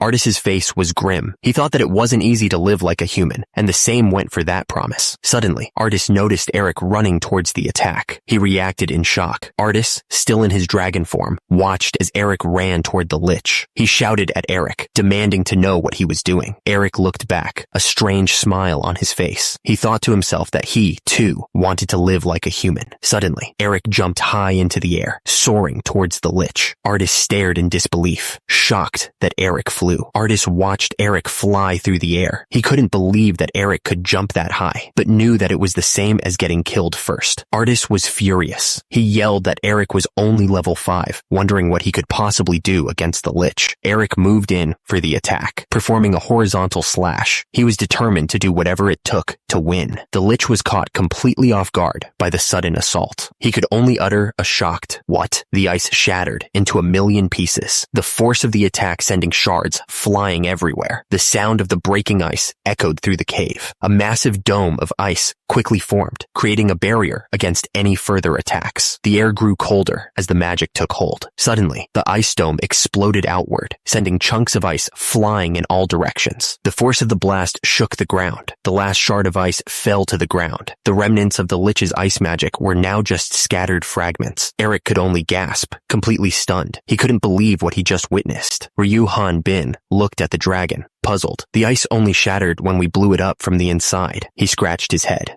Did I swing too hard? Eric was freaking out internally. Nobody saw it, right? He couldn't believe Ryu Han Bin destroyed it with just one swing. And that was the same Lich who didn't even get hurt when Eric, a dragon, attacked him. Eric stared at Ryu Han Bin, his eyes wide. What's this? I definitely saw you measure your level with the measuring stone. Eric, your level is... He trailed off, lost for words. That is, well, it's a long story. Ryu Han Bin gave Eric a smile, trying to calm him down. We both hid who we really are, so don't get angry, okay? Eric looked down at the skeleton, realizing something. You disguised yourself. Is there a magic which could deceive the measuring stone? That's not it. Suddenly, the words entangle of Gehenna flashed in the air. Massive tentacles erupted from the ground, writhing and twisting like living nightmares. Eric stared in shock as the tentacles wrapped around them. It's summoning magic. What's this unpleasant tentacle? Eric was trapped, unable to move as the tentacles tightened around him. The voice echoed, explaining that these tentacles would get stronger by absorbing his energy and wouldn't stop until he was dead. The Lich's face appeared, grinning with sick delight. He sounded almost giddy at the thought of experimenting on Eric's corpse. Eric turned his head and looked at Artis, realizing something important. The Lich's body was made of mana, which meant normal attacks wouldn't work. The Lich's face loomed closer, his voice filled with menace. He demanded to know how Eric had disguised himself as a level 5, threatening a painful death if he didn't answer. Suddenly, Ryu Han Bin's muscles bulged. His eyes narrowed. He was surrounded by the tentacles, but he didn't look scared. He looked ready to tear them apart. The Lich stared at his hand in disbelief. It's dirty, he muttered, clearly disgusted. Ryu Han Bin looked down at the Lich, his muscles still bulging from the effort. He ripped apart the tentacle of Gehenna with his bare hands, Eric thought to himself. Ryu Han Bin glared down at the Lich. Hey, skeleton, let me ask you something. Artis and I have never said it. Ryu Han Bin's eyes narrowed. So how do you know my level? He demanded. The Lich continued to speak, lost in thought. He recalled that he wasn't sad when he learned he had died the first time because he had been chosen. His life on Earth had been hell anyway. The Lich remembered being more careful with his second life. He couldn't afford to die again. He recalled the meticulous planning it took to steal the scroll of the undead. He had conquered them both, death and fear, or at least the Lich thought he should have. The explosion was huge. Back in the present, Eric stared at Ryu Han Bin. No matter how many times he saw it, Ryu Han Bin was incredibly powerful. Artis stared at Ryu Han Bin, his eyes wide. He couldn't believe that Ryu Han Bin had destroyed Gehenna's tentacles just by hitting the ground. Ryu Han Bin frowned. He was pretty sure that he'd shattered the Lich's bones that time. He couldn't understand how the Lich was still moving. Ryu Han Bin looked up, but it seemed the Lich had already stitched himself back together. He was starting to get annoyed. The Lich stared down at Ryu Han Bin, his voice filled with a mix of anger and confusion. You, who are you? What kind of person are you? That's what he wanted to know. The Lich continued, lost in thought. Until now, not one person assumed that he was level 5 when they first met him. That meant there were two possibilities. Ryu Han Bin stared down at his dragon-bone sword. The Lich's words echoed in his mind, suggesting he was either a gifted fortune teller or something else entirely. The Lich continued and accused Ryu Han Bin of being an otherworlder. Ryu Han Bin's expression hardened, his eyes narrowing as he considered the implications. Suddenly, the Lich was sent flying high into the air, knocked away by an unseen force. The impact was so strong that the air around him seemed to crackle with energy. The Lich cursed as he was launched towards a nearby mountain. He was completely helpless against the force that propelled him, his body a mere projectile. The Lich's eyes widened as the realization hit him. Did Ryu Han Bin know he was an otherworlder and come to hunt him down? He had completely underestimated him, thinking he was just a country bumpkin. The Lich was still reeling from the force of the blow. He couldn't believe a monster like Ryu Han Bin actually existed. Ryu Han Bin swung his dragon-bone sword with all his might. The simple word, top, was all he needed to say. The dragon-bone sword slammed into the ground with earth-shattering force. The impact sent shockwaves rippling outwards, tearing apart the frozen landscape. The Lich screamed as Ryu Han Bin's attack caught him. He was sent flying, completely overwhelmed by by the sheer force. The Lich, desperate and enraged, screamed, "Do you know how many good people like me are suffering because of evil people like you?" The Lich was clearly outmatched, but he didn't seem to care at all. He just laughed, blue energy crackling around his skeletal hands. "Don't make me laugh." Suddenly, the Lich summoned a massive ice puppet Frost Knight. It towered over Ryu Han Bin, a hulking figure of frozen magic. Ryu Han Bin stood his ground, facing the Ice Knight. Atis was beside him, ready to assist. The air crackled with tension. Ryu Han Bin didn't hesitate. He swung his Dragonbone sword with incredible force, aiming directly at the Ice Knight. The Dragonbone sword connected, and the Ice Knight shattered into a million pieces. Fragments of ice flew everywhere. Ryu Han Bin swung his Dragonbone sword with so much force that the ground beneath him exploded. The impact sent rocks and dust flying everywhere. Artist watched the display of raw power in shock. His power level doesn't compare to a normal human, he thought, still trying to understand what he was seeing. Artist was still confused, but something is off, he thought. A sword skill of that capability would be impossible with just a human's strength alone, so that means that he's most likely an aura user. Meanwhile, the Lich floated in the air, seemingly unharmed. How is it that the Lich is able to regenerate? Atis wondered. The Lich glared at Ryu Han Bin. "If you aren't attacking me with your aura, then that means you plan on turning me over to the Inquisitor for the bounty money," he shouted. The Lich was desperate. "I'll give you double, no, triple the reward money," he shouted, holding out the dice in his hand. "What the hell are you talking about?" Ryu Han Bin didn't care about the Lich's offer. He just wanted the Lich to stop trying to run away. "Get down here," Ryu Han Bin yelled, launching a stone shotgun attack. Ryu Han Bin was getting annoyed. "This is annoying," he said. "At the very least, the Hell Dogs didn't regenerate. Eric, use your aura." The dragon, Eric, knew what to do. "The Lich's body is composed of mana," he said. "If you sever his mana connection with your aura, you can neutralize him." Ryu Han Bin was frustrated. "I get that you're supposed to use energy skills like mana, aura, prana, or force," he shouted. "And I know that swordsmen can use these as they level up as well." The dragon, Eric, looked frustrated. "But I can't use them," he shouted, his voice echoing. "I'm level 5, remember. To explain, aura is often described as being your life energy. Form an image in your mind." Eric looked thoughtful. He couldn't use aura. He was useless. Ryu Han Bin was suddenly struck by a barrage of ice shards. They exploded against his back, but he didn't seem to notice. Ryu Han Bin swung his massive weapon, trying to crush the Lich, but it was useless. The Lich floated in the air, unharmed. "The same goes for your auraless attacks," the Lich sneered, preparing for the final blow. But Ryu Han Bin unleashed the stone shotgun attack on Eric. "They should work just fine on your dragon friend," Ryu Han Bin said, as the stones flew towards the dragon. Eric looked absolutely furious. "That bastard!" Eric shouted, his voice filled with concern. "Don't worry about me." Ryu Han Bin ignored Eric's words, continuing the attack. "How can I not worry?" he shouted, firing more stones. "He plans to increase the distance between you and him." Eric looked at Ryu Han Bin, completely confused by what was happening. "What?" he asked, his voice filled with disbelief. High above, the Lich prepared his next move. He summoned massive shards of ice, ready to strike at both Ryu Han Bin and Eric. The Lich cackled, revealing his yellowed teeth. "In other words," he explained, "the reason Ryu Han Bin couldn't use aura was because of that normal human body." The Lich continued his taunt, perched high above. Even if Ryu Han Bin could block liquids made from magic, did he really think he had any protection from the mana itself? A sphere of pure mana began to form, swirling with intense energy. The air crackled around it, a silent warning of the destruction to come. The Lich's skull-like face appeared, eyes burning with malicious intent. He would just super compress the mana energy, he declared. A beam of super compressed mana shot down from the sky towards Ryu Han Bin. The Lich promised to vaporize him. The super compressed mana slammed into the ice wall with unbelievable force. Cracks spread across the surface like spider webs, the structure groaning under the immense pressure. Artist looked up, his eyes wide with shock. The ice wall couldn't withstand the mana's power any longer. It exploded into countless shards, scattering across the frozen ground. Ryu Han Bin, seeing the wall break, didn't hesitate. He dug into the frozen ground with his bare hands, throwing up a makeshift barrier of ice and dirt. He dug up the frozen ground with just sheer strength, but the mana beam was relentless. The newly formed wall groaned and buckled, cracks appearing almost instantly. "But this wall won't hold for long." Artis, seeing the danger, yelled at Eric to get out of the way. The dragon knew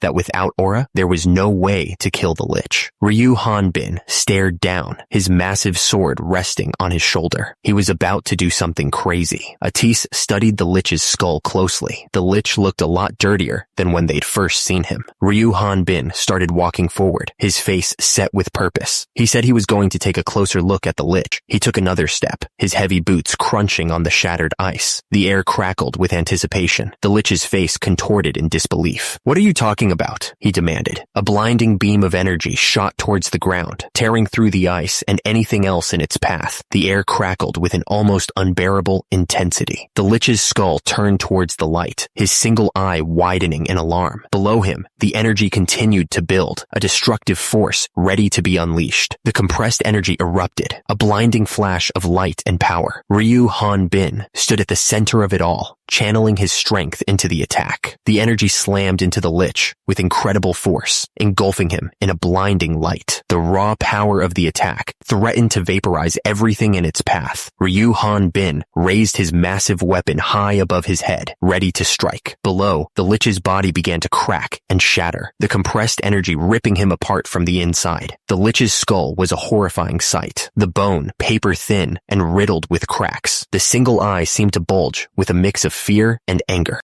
Ryu Hanbin stared down at the Lich with a cruel smile. Well, would you look at that?" he said. "I don't remember these cracks on your skull before." The Lich's skull was now a shattered mess, the cracks spreading like spider webs across the bone. One of his eyes was bloodshot. The Lich's face was a mask of terror as a hand reached out to grab him. He was in real trouble now, and he knew it. Ryu Hanbin raised his massive bone weapon high above his head, ready to end this fight. He was going to smash the Lich to dust. Ryu Hanbin stared down at the Lich, a cruel smile spreading across his face. Well, would you look at that?" he said. Ryu Hanbin continued to taunt the Lich, pointing out the cracks in his skull. "Seeing them must mean that you can't regenerate if I grind you up into dust, right?" The Lich's eyes widened in pure terror. He tried to scream, but only a choked sound escaped his throat. He was done for. Ryu Hanbin's eyes narrowed, and blue lightning crackled around him. He looked absolutely focused. Ice shards exploded outwards, littering the ground. The attack had been devastating. The Lich was sent flying through the air, surrounded by the ice shards. "That's insane! Don't mess with me!" he yelled. The Lich's skull seemed to be cracking even more. He was clearly in a panic. "I've killed countless high-leveled people and monsters," he shouted. The Lich continued to fly backwards, his words tumbling out in a rush of fear. He didn't want to die from a musclehead who couldn't even use aura. The Lich crashed to the ground, his legs twisted at unnatural angles. He looked down in horror. "My legs!" he cried out. His skull was now visible, the cracks spreading like a spider web. The Lich's single eye darted around in panic, searching for any escape. Ryu Hanbin stood over the Lich, his massive dragon bone sword raised high. The air crackled with blue energy as he prepared to strike the final blow.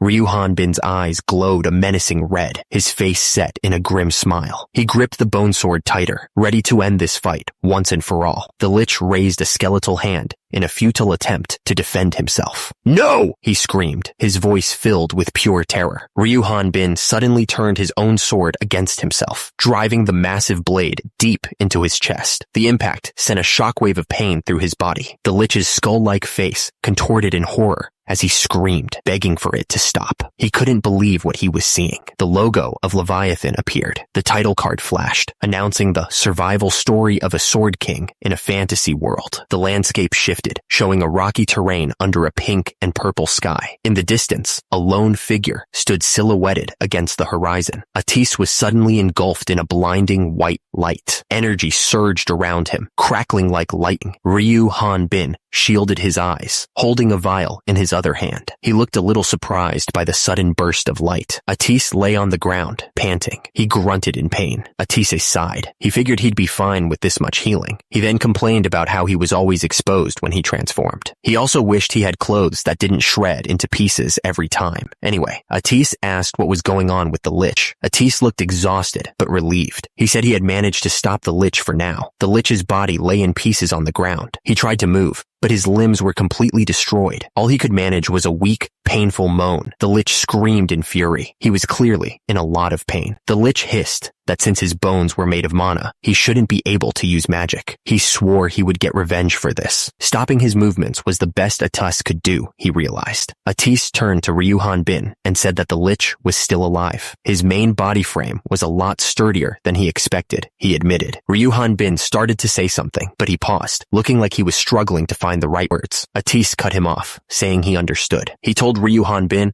not to worry about it, since capturing an enemy without killing it wasn't easy. Ryu Hanbin continued, saying that just like Atise, if the enemy was a dragon, he would never have been able to kill it. Atise interrupted, asking Ryu Hanbin if he knew his identity. In any case, he added, there was still something they needed to find out from the lich. The lich's skull turned towards them. He asked if they were looking down on him in his human form, and what was this about a dragon? The lich's bones glowed intensely, pulsing with mana. The backlash of energy from the destroyed body was clearly doing a number on him. Atis stared down, his red eyes blazing with fury. He was clearly enjoying the lich's suffering. Ryu Hanbin stared down at the lich. I thought liches couldn't feel pain, he said, sounding genuinely surprised. Atis explained that a mana backlash of that size would be uncomfortable for normal people, but for a lich, whose entire body was made of mana, the pain would be excruciating. Atis glared down at the lich, his voice hard. Answer me truthfully if you don't want to die suffering from such pain. Atis demanded to know who the lich's comrades were and why he had been killing innocent hunters. The lich lay on the ground, his skeletal body broken and defeated. The lich's skull was cracked and energy pulsed from the fissures. The damage was clearly severe, even for an undead creature. The lich lay motionless on the ground, his bones scattered and broken. He seemed to be dead, finally defeated after all this time. Ryu Hanbin stared at something in his hand. He had found something. The lich's bones began to glow again, and he started laughing. A young dragon really doesn't know how the world works, the lich said mockingly. Atis's eyes narrowed, trying to understand what the lich meant. A 500-year-old dragon would have already figured it out by now, since they've already joined us. Us? She asked suspiciously. Atis's eyes widened as she realized the implications of the lich's words. Great Earth, she whispered, a chill running down her spine. The lich's skull floated in the air, its teeth glowing with an eerie blue light as he laughed. Let's watch the world be destroyed, together, in the afterlife, he cackled. Suddenly, the lich's bones erupted with blue energy, the force of the blast shaking the very ground they stood on. The air crackled with power, a sign of the chaos to come.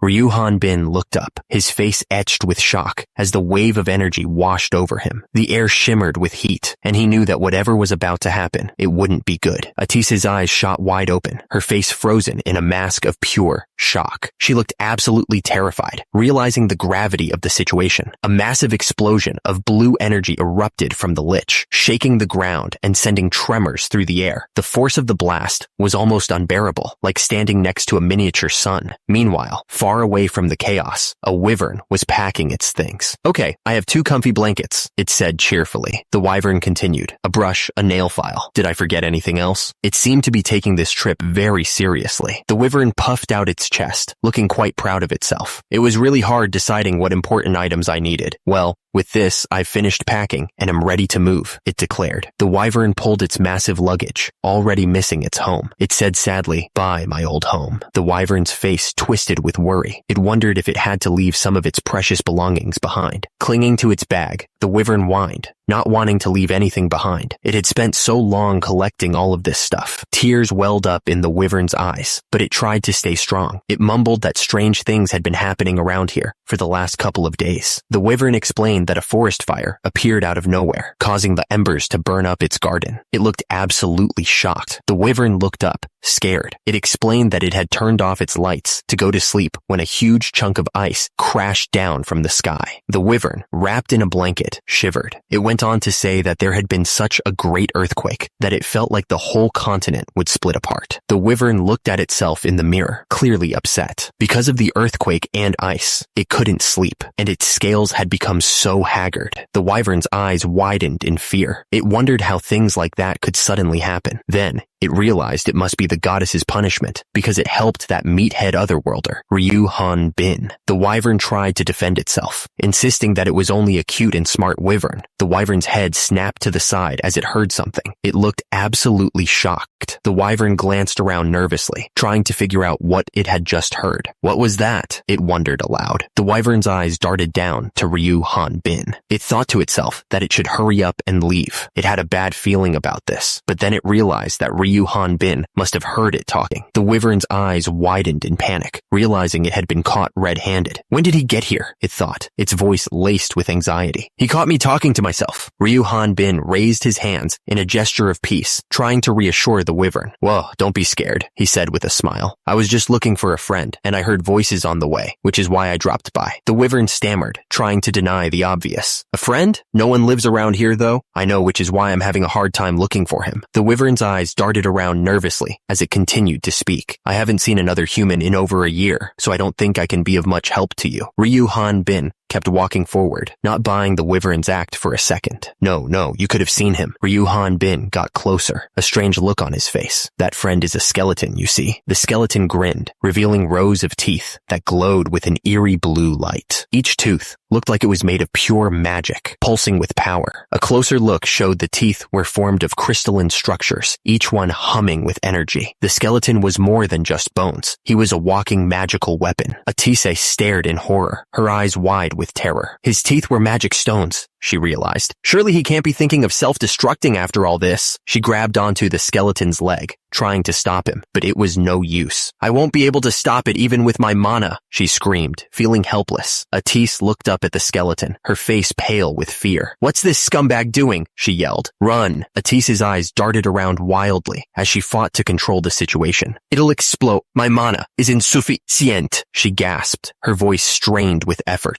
Everything started to blur as Atise felt her consciousness slipping away. The magical energy swirled around her, threatening to overwhelm her completely. I'm losing conscious. The explosion left behind a massive crater in the ground. The night sky was visible above, but the air was thick with dust and the smell of burnt earth. Atise stood beside another man, staring into the massive hole. Was a bomb dropped here or something? The man asked, clearly stunned by the destruction. Atise turned to the man beside her, her expression troubled. What does the guideline say? She asked. Richard? Richard examined the dust, letting it sift through his fingers. Judging by the traces of mana, he said, I'd have to say that the magic happened a week ago. Richard's expression hardened as he came to a grim conclusion, and it points to Shin Ha-jun's self-explosion. Atise looked absolutely shocked by the news. Ha-jun self-destructed? She asked, her voice full of disbelief. Didn't he turn into a lich because he didn't want to die? Alejandro approached Leslie, putting his arm around her shoulder. Leslie didn't look happy about it. What are you doing here, Leslie? He asked. Leslie's hand moved with lightning speed, drawing her sword in a flash of steel. The air crackled with tension as she prepared to strike. Alejandro held his sword to Leslie's neck, grinning. Oh dear, he said, enjoying the moment. Leslie looked absolutely furious. Alejandro, she growled, remembering the warning she gave him. I remember warning you to keep your hands off of me if you wanted to keep them. Alejandro didn't seem to care about the threat. He just smiled. Leslie, if you used your healing magic on me, I think it would be worth it, he said, completely ignoring the danger. Leslie's eyes narrowed, her anger reaching a boiling point. If you don't mind getting sliced to bits, she hissed, ready to strike. Suddenly, a massive explosion of blue energy erupted, shaking the ground. Just as things were about to get really nasty, a voice cut through the tension. Stop it, both of you, the voice demanded, echoing through the area. The speaker, face grim, explained to Alejandro that this was the spot where Shin Ha-jun had died in battle. He pointed out the location of the lich. He continued, explaining that the lich had initiated an explosion that exceeded his healing abilities. Because of this, there wasn't a trace of the enemy to be found. He asked them to at least try to maintain a shred of respect for the fallen.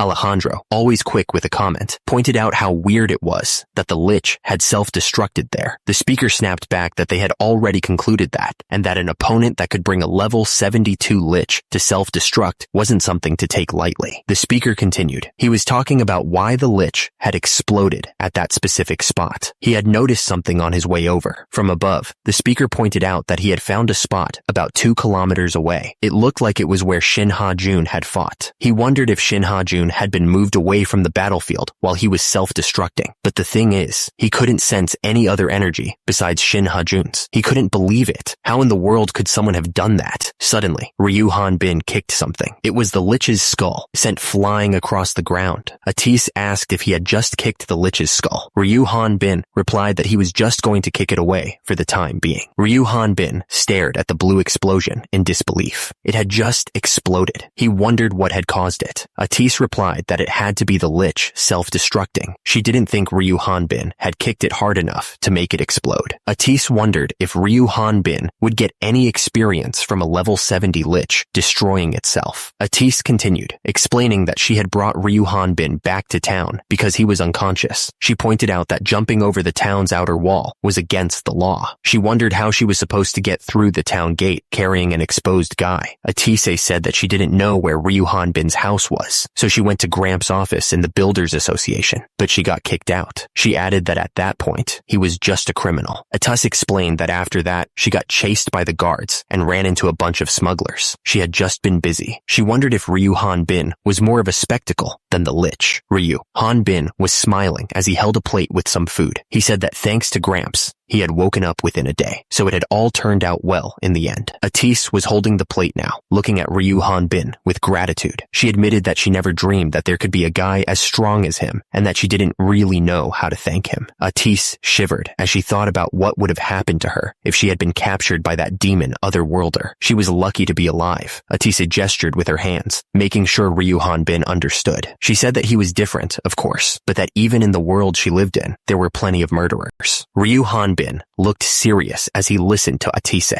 He said that with Ormflaus's mission of infiltrating the Rathana continent and killing the goddesses, he'd rather choose to live the life of a normal person, adapting to this world, than become a crazy killer. Atise told Ryu Han-bin that most otherworlders started out as normal people, but many ended up becoming killers. She added that he was different, though. Ryu Han-bin explained that the one thing that separated him from the others was that he had a defective guideline implanted in him. Atise asked if the guideline was the power that the otherworlders received from the demon god Ormflaus. Ryu Han-bin agreed, explaining that being able to see levels was one of its powers. He thought that there was also a hidden ability that the user wasn't even aware of. Atise looked worried. She asked if Ryu Han-bin was saying that there was something that might make otherworlders commit murder or follow the demon god's commands. Ryu Han-bin stood near the bed, explaining that his guideline might be the reason he was being shown as level 5. He figured that it was also the result of that defective system. Atise listened, her expression troubled. She knew that Ryu Han-bin's defective guideline was a serious issue, but she didn't know how bad it really was. Ryu Han-bin's expression turned grim as he admitted that he didn't know how severe the defect was. He added that he might suddenly go crazy and become a killer. Ryu Han-bin turned away, his voice heavy with regret. He explained that nothing good would come of getting involved with him, given his potential to lose control. Ryu Han-bin continued, explaining that he had a lot of money saved up and that there was no reason for him to stay in the village any longer. He said his goodbyes. Atise gripped the blanket tightly, her knuckles turning white. She was about to tell him something important, and she was clearly nervous about it. Atise straightened her back and announced, "My name is Atise Emphatir Ragnar Akka." Ryu Han-bin listened intently as Atise continued, explaining that she was created to be a descendant of dragons by the great goddess of shadows, Kivriel. She added that among all species of dragons, the fire dragons were known to fulfill their duties. Atise's voice grew stronger as she declared, "And a fire dragon." Atise's red eyes burned with conviction as she finished. "Never forgets the debts they owe." Ryu Han-bin smiled softly, lost in thought. He seemed to be considering everything he'd just heard. Atise was sitting up in bed, recovering, but then a strange thought struck her, and she realized something about Ryu Han-bin. He was a military veteran. The night sky was filled with twinkling stars, a peaceful sight. Hours later, the first rays of dawn began to paint the horizon. A horse-drawn cart waited patiently outside a stone archway. It was time to leave. Someone handed them a map and gave instructions. They were told to take the cart to their destination, using the map to find their way. They should be able to pass through the city gate if they showed the Builders Association documents. The instructor gave Ryu Hanbin his final instructions, handing him a package. He explained that a broker would deliver Ryu Hanbin's new identity to him. He just needed to meet the contact, leave the goods at the designated spot, and sell the cart. The instructor told Ryu Hanbin to keep the money from selling the cart. He admitted it was worth the cost to get rid of such a troublesome guy. Ryu Hanbin smiled, thanking the instructor and promising to repay him, but he asked one thing in return, a promise. The instructor looked absolutely serious. He told Ryu Hanbin, in no uncertain terms,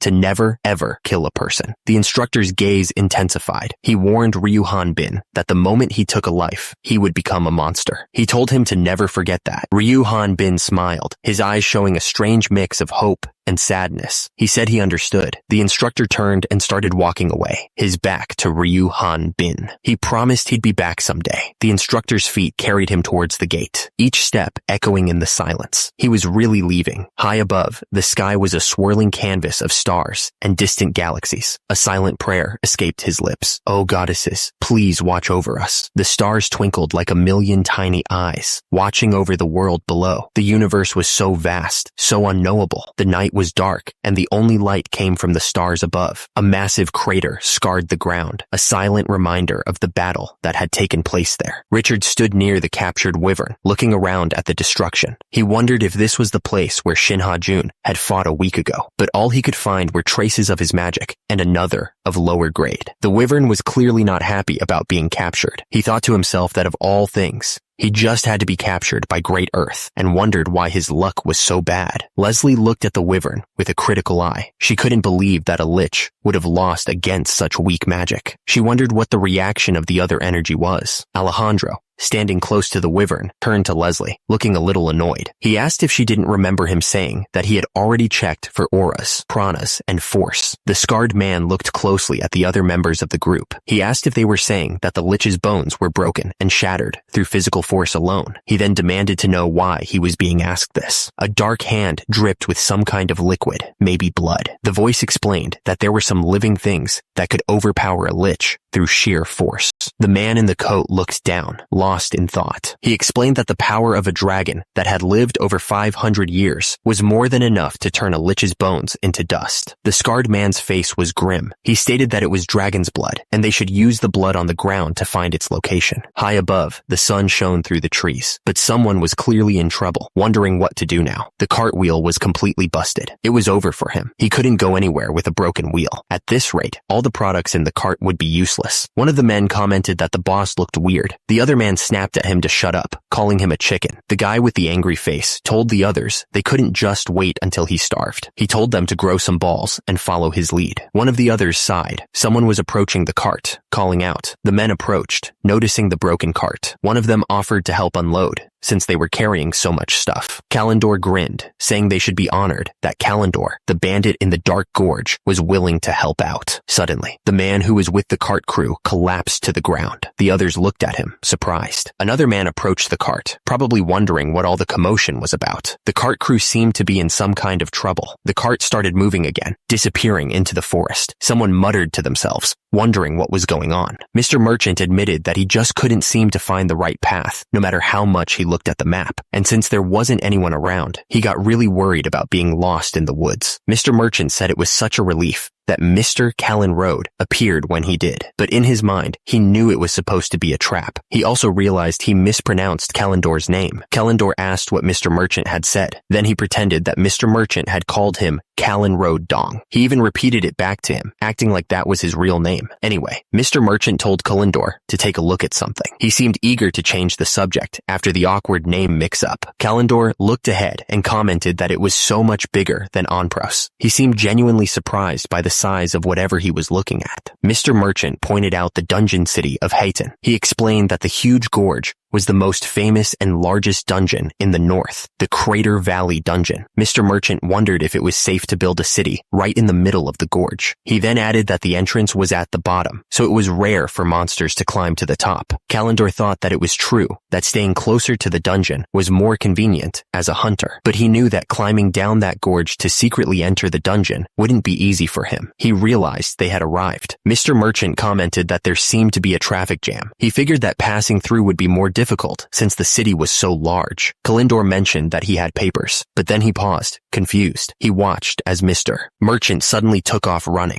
Mr. Merchant was sweating bullets. He muttered that he almost got caught at the inspection point. Suddenly, Mr. Merchant fell backwards. Kalindor watched him with a confused look. Mr. Merchant was a mess, tears streaming down his face. He begged Kalindor not to let him get stopped by inspection, saying it would be over for him. Kalindor looked down at him, annoyed. He asked why Mr. Merchant was embarrassing him like this. He added that this was his first time there, so he didn't know what this place was like. Kalindor explained that there was a prison camp at the end of Crater Valley. He said that all the criminals from the north were placed there. Mr. Merchant was scared of the prison. He said it was full of monsters, and a small-time bandit like him wouldn't last a day there. It would be better if monsters were the only problem, he thought, but it wasn't. Mr. Merchant continued, explaining that they had recently caught and locked up an otherworlder too. Even the other inmates were scared out of their minds by him. Kalindor looked surprised. Mr. Merchant said that the otherworlder would definitely rip him apart if he got caught. Mr. Merchant was really losing it now. He started rambling about his mother and daughter and what would happen to them if he got caught. Suddenly, a guard walked up and asked if there was a problem. Kalindor ignored the guard and quickly handed Mr. Merchant some money. The deal was done. Kalindor smiled smoothly as he handed over the pass. He told the guard that he was just scolding Mr. Merchant for ditching his work, acting like everything was normal. Mr. Merchant watched Kalindor walk away, confused. He called out, asking what the money was for. Kalindor looked out over the city, lost in thought. He remembered how difficult it had been when he started his new life with nothing but the clothes on his back. Kalindor told Mr. Merchant that he should wash his hands of what he was doing and find a different career. Mr. Merchant just made a noise in response. Kalindor looked down at the gold coins in his hand. He vowed to put them to good use. Kalindor's smile was subtle, almost unnoticeable. He was thinking about his next move, already several steps ahead. Mr. Merchant reached into his pocket, looking for the gold. He was surprised, asking himself what was in there instead. He pulled out his hand and stared at the contents. It was just a handful of copper and silver coins, not the gold he expected. Mr. Merchant looked up and saw Kalindor walking away. He called out to him, realizing what had happened. Mr. Merchant yelled after Kalindor, saying that he had given him the wrong pouch. He hoped that Kalindor would hear him and come back. The city was alive with the shouts of merchants and advertisers. Everyone was trying to get your attention, promising great deals for hunters and armor. They were even looking for someone named Mr. Arya from Fatume. The city gates were open, and people streamed in and out. It was a constant flow of travelers, merchants, and adventurers, all hoping to find their fortune inside. Ryu Hanbin's face fell as he thought about his money situation. He realized he was in trouble, muttering that he wouldn't last long with the little he had. The thought of going back to the Builders Association crossed Ryu Hanbin's mind. He wondered if being a construction worker was his true calling, a fate he couldn't escape. Ryu Hanbin sighed, realizing it paid better than some hunters. He started laughing, admitting to himself there was no point in leaving in the first place. He was starting to regret his choice. Ryu Hanbin was trying to find his way around, looking for the sign for the Builders Association. He muttered to himself, wondering where it was. Suddenly, a sign caught his eye. It was looking for a military veteran, which wasn't what he was looking for. Ryu Hanbin just stared down, lost in thought. He was trying to figure out where to go next. Suddenly, Ryu Hanbin was running, carrying Atis in his arms. He was trying to get somewhere fast. Far away, the city stood tall against the sky. It looked like a peaceful place. The sun shone on them as they sat on the deck. The air was calm, and they could relax for a minute. Atis thought that there weren't many nice places like this in the city. She admitted that all their worries seemed to fade away when they were just sitting and drinking tea like this. Ryu Hanbin had calmed down a little, but he still wanted to know why Atis was 2 days late getting there. He looked annoyed as he asked. Ryu Hanbin got worked up again and demanded to know what Atis was doing there. He was also confused about why she'd gotten there 2 days before he did, even though he admitted he'd gotten lost. Atis didn't understand why Ryu Hanbin was so upset. She asked if the Builders Association chairman had told him anything at all. The man warned Ryu Hanbin that he should be on his toes to keep his identity as a dragon a secret. He added that he would send Ryu Hanbin's new identity to him through a broker, so he should make sure to meet him over there. But Ryu Hanbin seemed confused about the broker part. Ryu Hanbin looked down. He was grateful that they thought so highly of him, that they wanted to recruit him to their party, but he knew nothing good would come of getting involved with him. Atisa looked at Ryu Han-bin. She guessed that she wasted money buying this house. She asked if Ryu Han-bin would be the party leader, right? Ryu Han-bin asked how he could be the leader when they had Atise. He pointed out that he was only level 5. That was true. Ryu Han-bin explained that if he got infamous because of that, then there was no way he'd get the chance to meet up with the goddesses. Atise agreed. She said the Heresy Inquisitors would most likely be the first ones knocking at their door. That's why his original goal was to hide his identity and level up. Ryu Han-bin complained that most monsters weren't even worth fighting. He then asked Atise for some water in the back of the fridge, sounding really thirsty. The fridge stood there, humming quietly. It was a simple, modern appliance in a world of swords and monsters. Ryu Han-bin was completely shocked. He couldn't believe this world had refrigerators. Atise